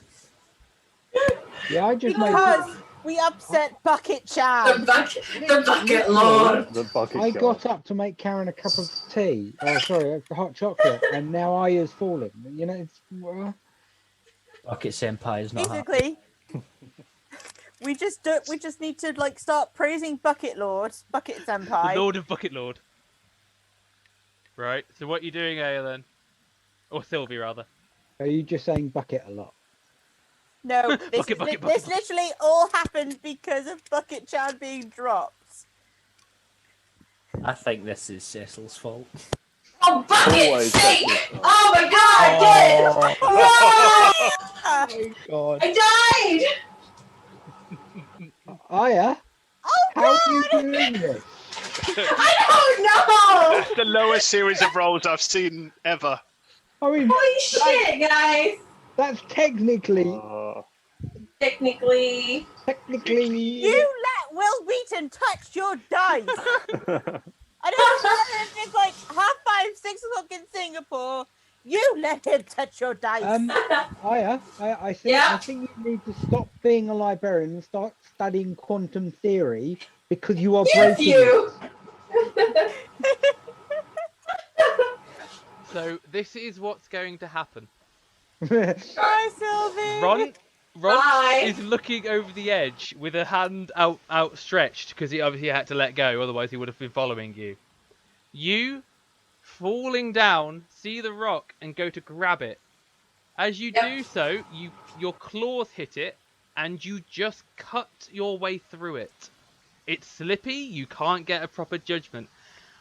All you see as you fall is darkness encroach you. Okay. After a few moments, everybody who's in that area, and potentially from the prison cell as well, all they hear is a big splash. Ooh. And guess what? That's where we're going to leave it for today.